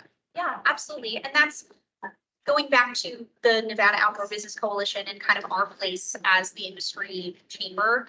I'd really like for us to work on kind of growing Nevada's OREC brand as far as like countrywide, right? We have Travel Nevada, which is a incredible asset. And I hope to, supplement that with kind of an OREC industry specific voice saying, hey, if you want to do business in this industry, come to Nevada because we're the spot to be.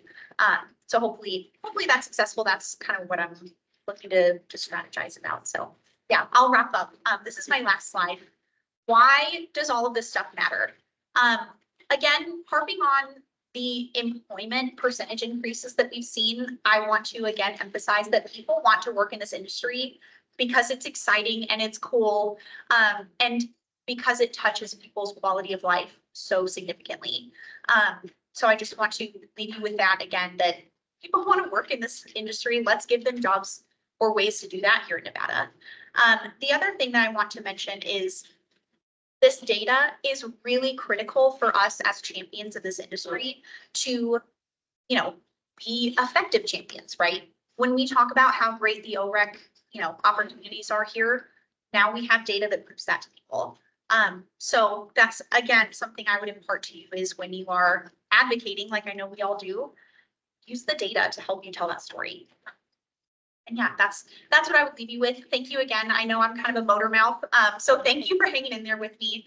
I'm very excited about this. If you ever want to talk about OREC economic development, please hit me up because I can talk forever. I know it's it's really a philosophy of the state of Nevada now, the government, to support small businesses. So we as a state want to support small businesses when it comes to funding. That's always tough. I don't know if tax abatements are available for companies like this. That's something that maybe we talked about, but if there's any regulations or licensing or obstacles out there for any small business, in this case, outdoor recreation small businesses, we need to know that.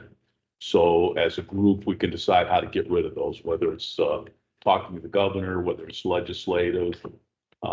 So we are absolutely here to support small businesses. So we need to have another conversation down the road on how specifically we can do that.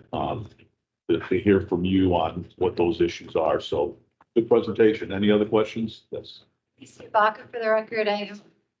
There's been such great support for the development of the outdoor education programs focused on outdoor recreation. And I think it's definitely something that lift up for our elementary school, high school students to understand that this is a really viable industry for them to go into. So homegrown, small Nevada businesses that can be developing.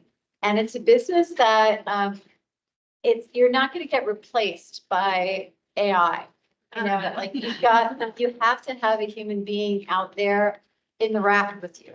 You have to have a human being out there helping you really understand the different things that you're saying. Like it's such an important industry for so many reasons. And it's really one of those really long-term sustainable industries for a lot of young people, I think, to go into. And there's so many different levels of entry points in the outdoor industry.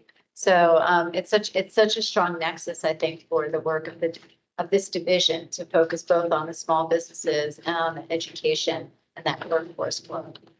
I want to commend you for your work, because I know that the Outdoor Business Coalition is a relatively young coalition, and it's such an important thing for us to have here.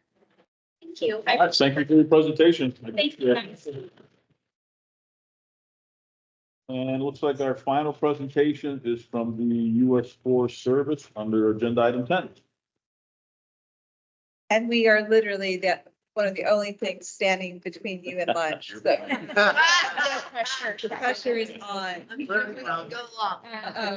Yeah, so Randy's here. She right there. Yeah, so Randy and I are gonna tag team a little bit. I've got a couple of slides focusing on the forest overall, and then Randy's gonna talk to you in more detail about recreation management specifically. Can everybody hear me okay?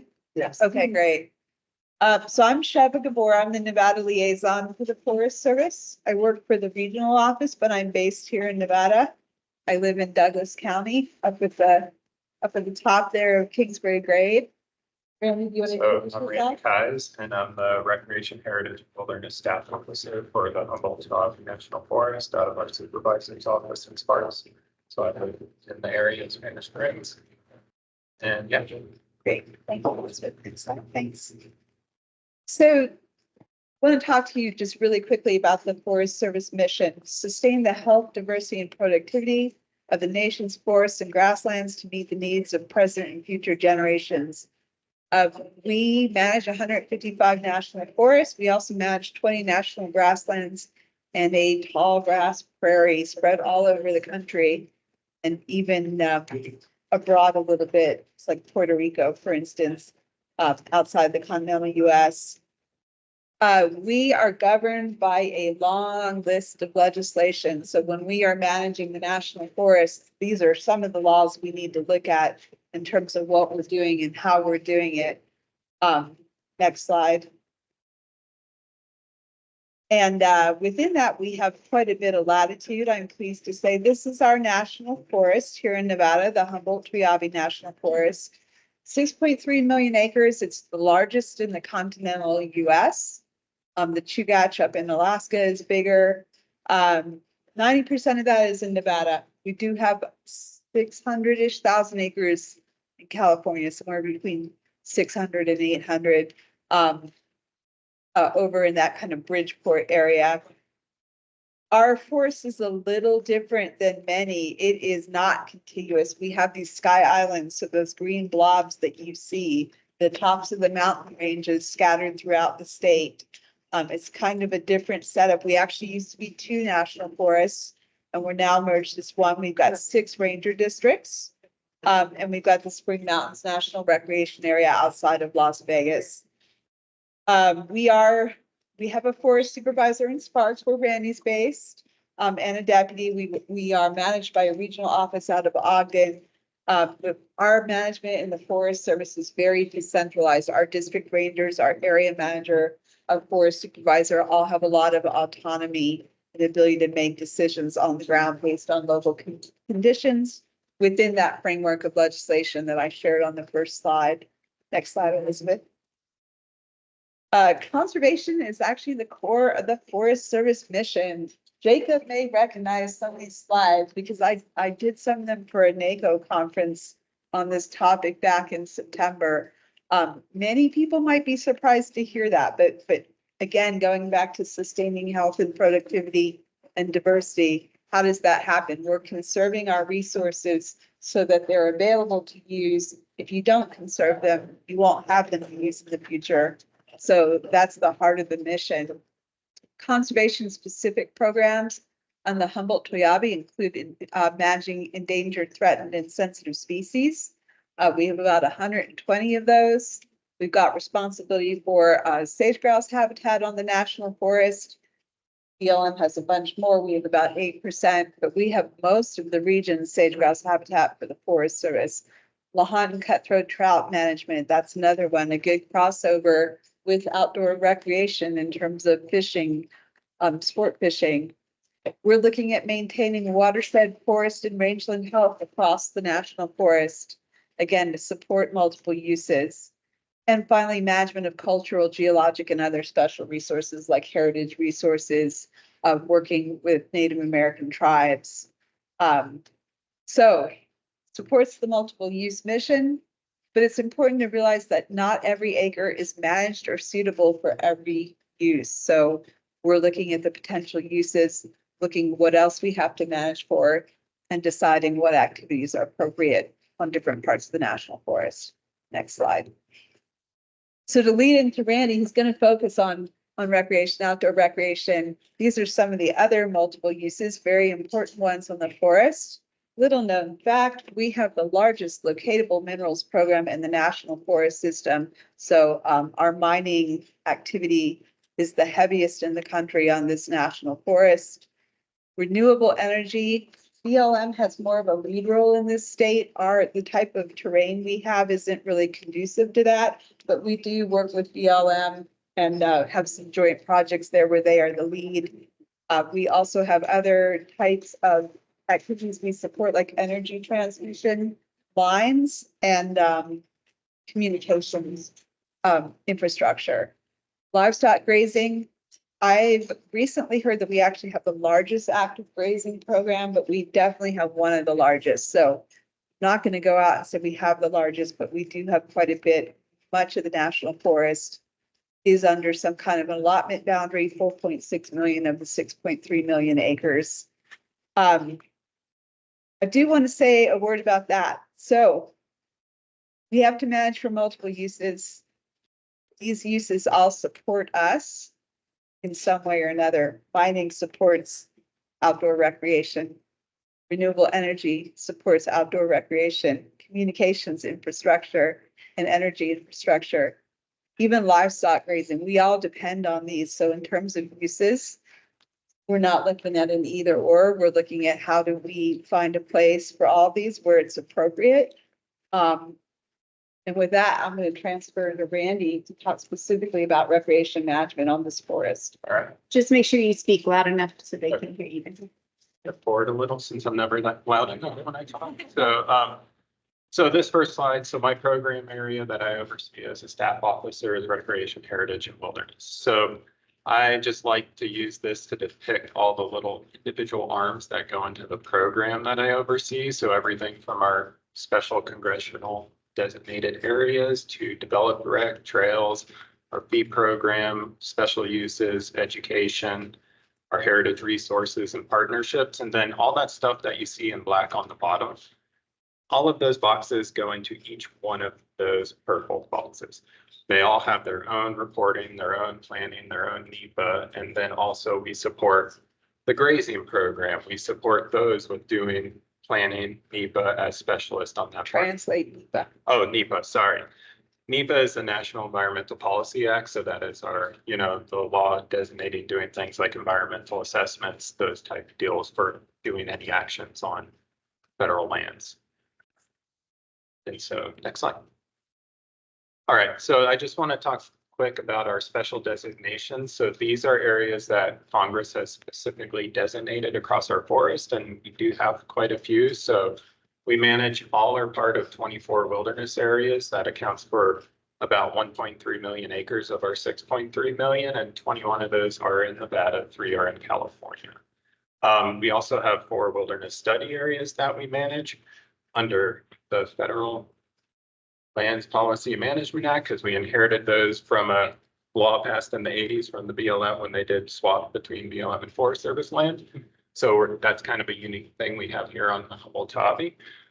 We have the Pacific Crest National Scenic Trail over in California, and then we have multiple sections of both the California Old Spanish Pony Express National Historic Trails. We have some national recreation trails. There's 4 in here. The Spring Mountains NRA or National Recreation Area down in Vegas, that was designated by Congress in '93. So that encompasses that whole district down there just outside of Vegas. We do have a winter recreation area in Bridgeport, California. It's actually the only one in congressionally designated winter rec area in the country. So it's pretty cool. It's a snowmobile area. We have an avalanche center that goes hand in hand with that. And then right now we don't have any designated wild and scenic rivers, but we do have multiple segments, something like 48, that have been found eligible for potential designation in the future. Next slide. So some of the recreation opportunities that we provide on the Humboldt-Tawi, we have about 150 campground picnic areas, trailheads, and other developed sites. There's probably a few more out there that aren't in the database, but that's what I have. We do have 2 visitor centers, one down on the Spring Mountains and then one just on Mount Rose Highway at Galena. A little over 2,000 miles of non-motorized trails. So that's hike, equestrian, and mountain biking. And then a little over 1,600 miles of motorized trails. And then a lot of roads, 5,595 miles. So that's a lot of opportunities. Numbers might be slightly off again. We're still trying to get all of our data updated. And then on our forest, we also have 2 ski areas. So Mount Rose and then Lee Canyon down outside of Las Vegas. We have 8 resorts and pack stations. Those are all on the California side of our forest. Then we have 7 organizational camps. So those by law are camps run by either nonprofit or a government entity that provides services to either youth or those with disabilities to provide outdoor experiences, natural resource education, that kind of thing. We have 97 rec resident permits on this forest, and those are privately owned cabins that are housed in tracts on National Forest System lands. It's interesting to manage those, but it's a unique opportunity. Some of those have been in families for generations upon generations, and so they're basically summer use cabins on our forest. We house 30+ recreation events every year. That's everything from cycle races, running races, those kind of deals. And then we have over 100 outfitter and guide permits that we administer through our program. And then, you know, there's 6.3 million acres of dispersed recreation opportunity out there. And that's everything from just hiking, climbing, etc. Next slide. So, wow, this looks really small on here now that I see it versus my screen in front of me. Okay, so I just wanted to kind of give an idea of how our program's funded. So top left over there is our allocated budget, and that is the money we receive from our congressional appropriations that are passed down to us. So that's that primary, you know, funding that we get. We have a recreation fee program, so that encompasses things like the fees you would pay at a campground, where we do have those fees. We do collect a small amount of fees from the organizational camp usage, and then also from our recreation special uses, specifically the outfitter and guide permits and the recreation event permits. We're allowed to collect those fees, and if they come back, I'll have a slide that talks about it a little more. We have some other federal funding, so we do have interagency agreements with some of our partner agencies who provide us funds to help assist their programs. So we do actually have current agreements with both the Park Service and the U.S. Marine Corps. And then Great American Outdoors Act is another funding source that's been helping us address deferred maintenance at our recreation sites and our trails. And then the bipartisan infrastructure law has also provided for some maintenance and also just things like new toilets at sites where we have a lot of people using in dispersed areas and we have human waste issues. So we're trying to get some good bulk toilets out there to help manage that. The Southern Nevada Public Lands Management Act is another big source for our program, especially down in Vegas and in Ely for capital improvement. So I'd say most of our campgrounds and such in both of those areas have been completely rebuilt with that funding. And then we also do have a lot of conservation initiatives down in Vegas using those funds. There's also Resource Advisory Council funds. So that's the secure rural schools. I don't actually understand exactly where that comes from. Shevin does this much better than I do, but that is another source where we. Forest receipts, a bunch of different ones. It used to be primarily timber, but now it's a bunch of different receipts that come to So the forest. that has helped us again with things like campgrounds, trail maintenance, et cetera. So we do put in for those projects, and then grant and partner funding. So the Nevada Recreational Trails Program, working with our partners. I'm going to talk about that a little later. Has been a great source. The OHV program. We do work with California OHV program also for those grants, the National Forest Foundation, and then just NGO private funding. Those all work together with agreements and our partners to help us implement our program. All right, next slide. So quick on our fee program. So there's a few different types of fees, but the Federal Lands Recreation Enhancement Act is the primary part of our fee program. So that authorizes developed recreation fee sites. So that is your picnic areas, your campgrounds, those type of deals. Special recreation permits. So those are things like our Hoover Wilderness permit or those Christmas tree permits for going out to set your Christmas tree on forest lands.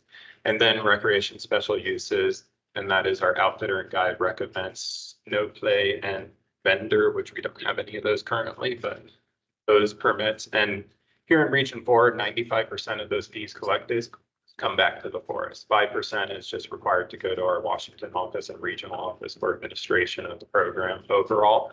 But that 95 comes back to be spent at the site where they're collected. And that's everything from helping pay for our staff, fleet, materials, supplies, contracts, agreements, everything that goes into running those campgrounds or fixing trails, etc. We currently have some fee proposals out there. So one on Bridgeport for that Hoover Wilderness permit. And then right now we're still accepting public comments on a fee proposal through July 1st. So our Carson Ranger District, Austin, Tonopah, the Mountain City, Ruby Mountain, Jarvage, that's what that MCRMJ means. Ranger District and the Spring Mountains National Recreation Area and Santa Rosa have a fee proposal for either increasing or implementing new fees at campgrounds and picnic areas. And then both our Carson Ranger District and the Bridgeport Ranger District are in the process of a fee proposal to increase that Christmas tree permit fee. We do retain land use fees for organizational camps, which are based on how much use there is. So it varies, but it really is only about a couple thousand a year. So it doesn't really go very far. And then a new thing that'll be happening, those rec residences starting in calendar year 2025, we will be retaining the fees under the Cabin Fee Act that was passed in 2014. So a significant chunk of that money will be coming back to the forest to use, and they're being pretty broad with implementation, is that we do have to have some focus on managing those permits. The remainder of the funds can be used for general recreation use on National Forest System land. So that's looking like we could use it for trail maintenance and other types of things on our forest. So that's pretty exciting because I forgot the estimate and I don't have my notes, but it's something like 250,000 or so a year will come back to us. So that's a nice chunk of money. That's more than most of my congressional allocation I get every year. It would retain around $269,000. Nice. All right. Next slide. All right. So sustainable recreation. This is, big word, big things we talk about, but it is how we're trying, how we're going to move our program forward is in a sustainable manner.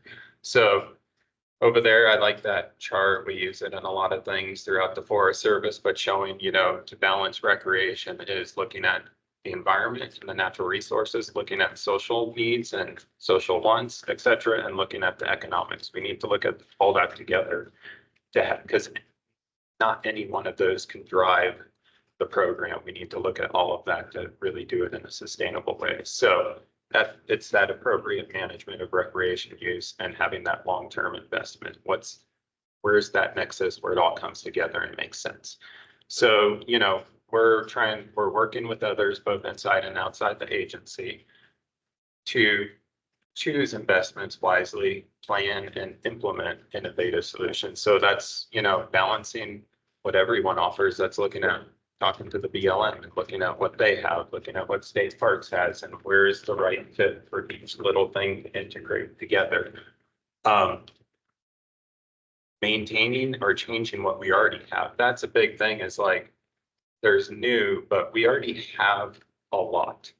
But how do we bring all we already have up to be more sustainable into the future and provide better opportunities just within what we already have, which comes down to addressing those deferred maintenance and those kind of things, so we can improve what we already have. And also just tell people those 2,007 miles non-motorized trails, many people know about 10 of those miles. There's a lot more out there already versus, say, putting in another 200 miles of trail when we have hundreds that see one person a year. So those kind of things. And then just, we're continuing to address this through education partnerships, reducing deferred maintenance and field presence. So trying to increase our education both internally. We're looking at ways, because that's not been a big part of our program for a long time because of funding, but we're trying to find ways to build up getting more Forest Service people out there interacting with the public versus just our partners, which it's been for a long time, but also improving that with our partners. So I have on there. Blind. Okay. Increasing staffing, which is something we have done over the last few years. And I'm going to talk about these a little more in specificity on the next few slides. So let's just go to the next slide. So our workforce. So currently we have 69 permanent recreation positions on our organization chart for the entire forest. So unfortunately, 26 of those are currently vacant. So that's about 37.7% of our permanent rec positions. But when I got here in March 2020, so prior to the agency trying to surge hiring and add new positions, there was 25 permanent recreation positions on the org chart for the whole forest. And I'd say that percentage of vacancies was about the same back then of those 25. So we're doing a lot better. So, that was an increase of 44 positions, and basically we have the same amount of vacant positions now that I used to have permanent positions on the org chart. So, hey, we're doing good, and we've got a lot of great people hired over the last 2 years through these hiring efforts.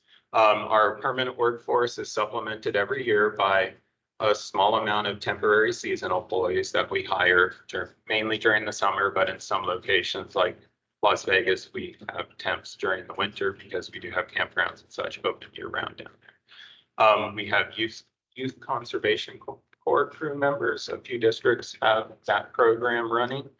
Partner employees, so that's our partners who get outside funding and go do trail maintenance for us, but that's also sometimes in agreements. We work with a partner like GBI to bring on an extra person to help us out for a certain type of project, because those funds could be used that way, but can't be used to hire somebody, a federal employee. And then we have a large group of volunteers, especially people like campground hosts, that we bring on every year to supplement our workforce. So there's that daily presence at those campgrounds. And then just the other part of my program, I do have 17 heritage positions across the forest, and 4 of those are currently vacant.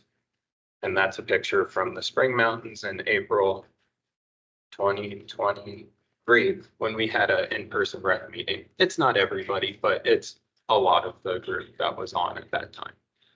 So, next slide. Just real quick, Elizabeth Johnson, GBI is the Great Basin Institute. Yeah, I am sorry about my not pronouncing acronyms. I suck at that. All right.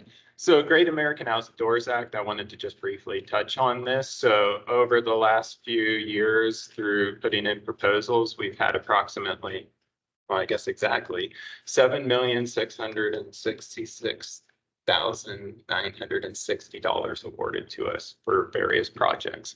So on there is the list of projects that we've had awarded thus far. The ones that are in blue are ones we've actually completely finished up.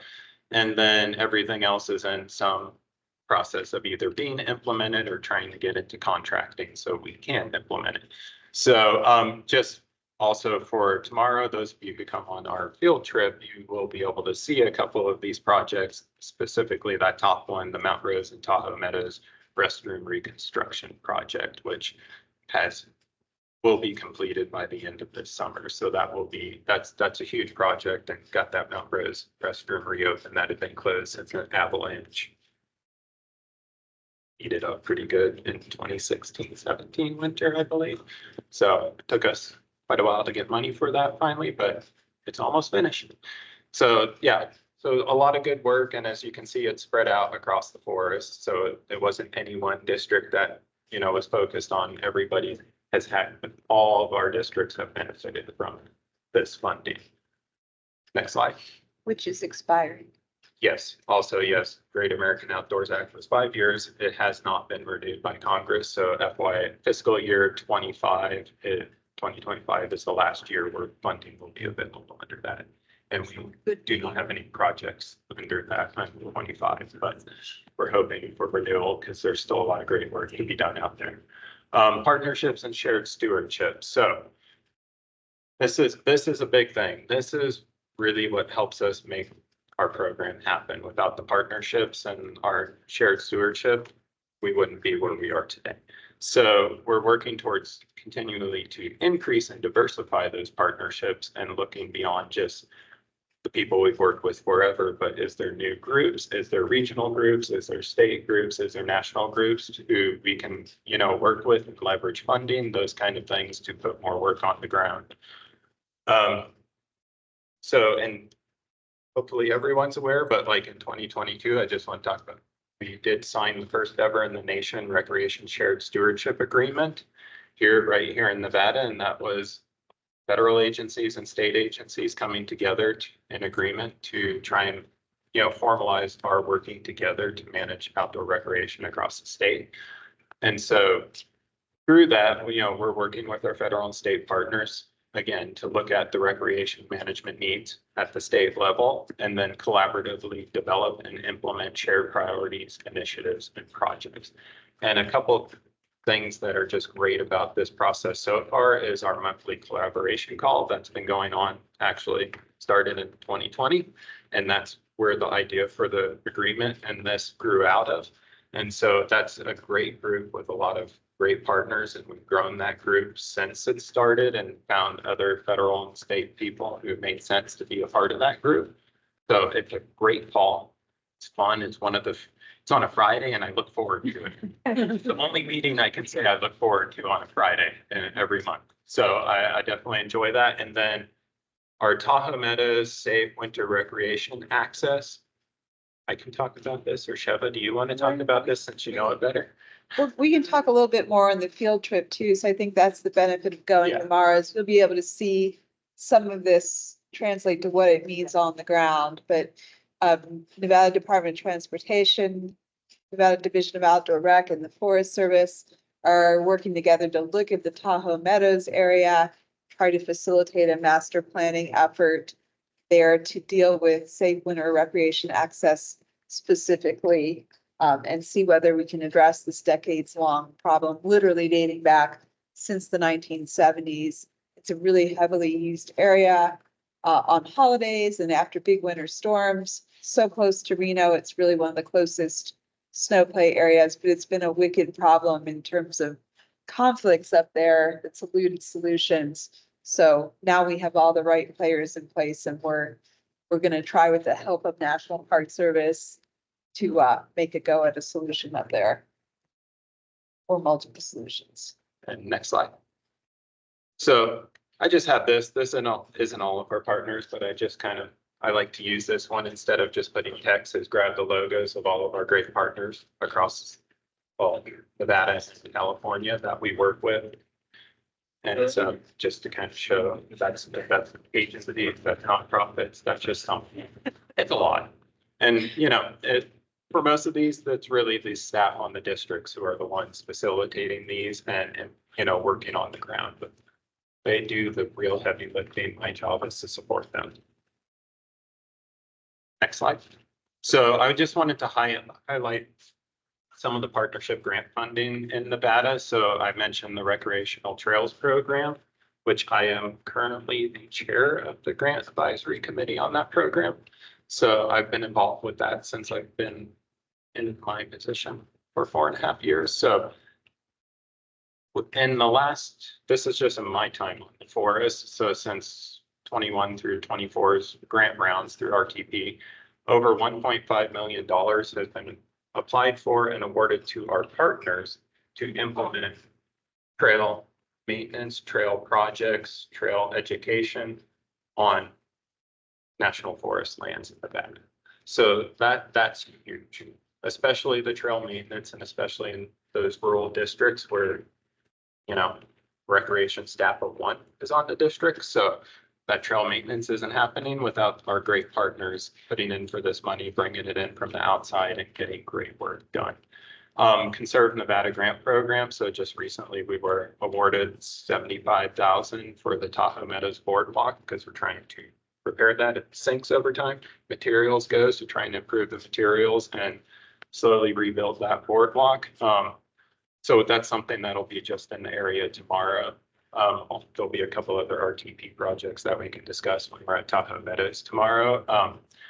The outdoor recreation infrastructure grant. So we're GBI working with the district there, put in for some updating trail signs, which goes hand in hand with the recreational trails project that did maintenance on our Toyabe Crest trail. So that was a great thing. And then we have a really cool partnership going that's with both National Forest Foundation and the Truckee Meadows Water Authority in the Carson, Galena, Mount Rose area, where they're providing funding to have a staff of a trail ambassador who is spending time on the trails in that area, which are also like White's Creek with the new treatment plant for water for the Truckee Meadows area to educate the users on responsible recreation, because downstream is where it's going to be treated. So having, you know, cleaner water flowing into that benefits everybody. So it's been a really good thing and it puts an extra person on the ground. So it's been a great program. Next slide. Done. Yes. So questions for either me or Sheva? If we could save questions for tomorrow, that would be awesome because we're running late. So hopefully, I think almost everybody here is going on the tours tomorrow. And so thank you very much. We really appreciate it. I can mention related to the tours. Yes, tomorrow, please. Shove a good word for the record.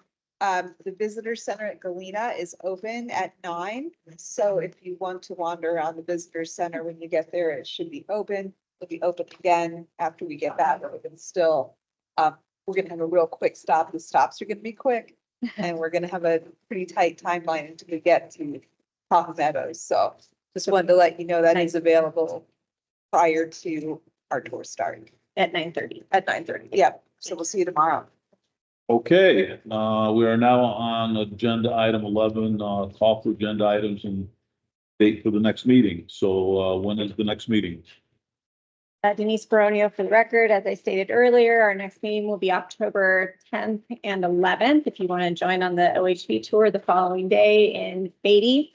And the majority of that will be spent at the Spicer Ranch. And David Spicer will be one of our speakers. Brandon Bishop from Conserve Nevada will be the other speaker. And then Kendall will be giving you a very informative update on the NOAA grant for the TAC, for the grant round in November. Training, yes, scoring training. Scoring training. If anybody has recommendations or suggestions for the spring ABOR meeting, can't believe we're already saying that, but we are open to suggestion. Like we've said before, we're trying to just really round robin the state and highlight areas of outdoor recreation, maybe where we already have projects or we could have projects, whether it's in collaboration with either Travel Nevada or state parks or BLM or Forest Service. So we are open to suggestion. And we're just trying to really highlight different areas of the state, rural or otherwise, so we can see the projects and elevate outdoor recreation for the division. Director Settlemeyer, how about Jawbridge? So it's a fun location. I'd be a tough one. Elko is probably going to be in June of next year, just an FYI. So. Any, oh, yes. Miles Gertler for the record, not a question, but we're working on the first in the country, new recreation strategy under our new DLM wide strategy. And if, at the one in October, I'd be happy to give an update and we may have a final draft of it by then. And many of you are invited to the July 11th partner summit, or someone from your organization is. So that is part of that. And we'll have an agenda item for BDRs. Anybody have any agenda items they want for the next meeting? You can bring it up now, or obviously you can bring it up before the next meeting. And anything you want to talk about or hear about at the next meeting, just let us know. So nothing right now. All right, then we'll go to number 12, public comment. This is our last public comment. Anybody here have any public comment? Yes, ma'am. State your name and you have 3 minutes. Hi, Elena Sullivan, ELENASULLIVAN. I am a resident of the BC Highlands area in Story County. It's just north of Virginia City. The area is 1 acre, 10 acre, 40 acre properties. We have a few roads that lead to the petroglyphs. It's very popular with OHVs, and myself, I have ATV, UTVs, and Jeep, so I'm all for OHV development. However, a lot of these riders aren't understanding that this is a private area. It would be nice to have a map that had a road that showed how you get to the petroglyphs, some signage saying stay on the road, some signage indicating that this is all private property. We've had some instances of riders actually challenging homeowners, saying that this isn't really private property. And then the sheriff gets called, so it'd be nice to try to alleviate that. And I think Story County needs something like Deborah Strickland mentioned, where there's an actual area for visitors and non-residents to go and actually drive up and down hills, spin around in circles. And I think that would help keep people off of the private areas to actually have some place where you say, here's where you go. So I would like to see Story County develop. We'll see if we can help you out. Thank you very much for your comments. Any other public comment here? Anybody on the phone or online? Nope. Amy Berry. I'm not seeing anyone online. Okay. I think everyone knows, but I just wanted to let folks know that we got really exciting news this week. Senator Cortez Masto and Senator Rosen were able to get $24 million for the extension of the East Shore Trail through a raised grant through the federal highways. So that's great. It's huge. It's huge. Thank you. Commissioner Mitchell, thanks for hosting us. And is there anything you want to add while you're here? I will just add, I'm happy to take your thanks, but it's really the taxpayers of Story County that are hosting lunch for you. It did not come out of my pocket. I'm gonna clarify that. Thank you. Cafe Del Rio has provided the food for us. They got a great restaurant on the south end of town. And so if you're back up in the area, their gospel fried chicken is legendary. So one more time, we're having lunch now, and tell us exactly what we're doing after. What do you want us to do when we're done eating? Stay here when you're done eating, and I would recommend using the restroom first. Make sure you have a water bottle, and then we have a guided tour. Yes, with somebody, I think that's going to take us. Kendall, is that right? Somebody's going to take us down to the railroad station. And that starts at what time? Well, after we're done. As soon as we're done eating. How long is that? Yeah. I think it's like 40 minutes to walk down there. And then the rail, like, 45 minutes to the railroad station. And then Yeah, never do a train ride up for a half hour. Okay. And we just leave our bags and stuff here. I don't know. I don't. We will confirm that for you before lunch is over. Yeah. Yours is pretty good. Okay, anything else? All right, we are adjourned. 12:20. Chelsea. 12:20. Miles, thank you. Like this looks like Yeah, it's fine. Yeah. Contract on. Give that back. Should we grab Kendall? Hey, Kendall. Oh, you get this part, just see that on here. Yeah. Join that conversation. Try.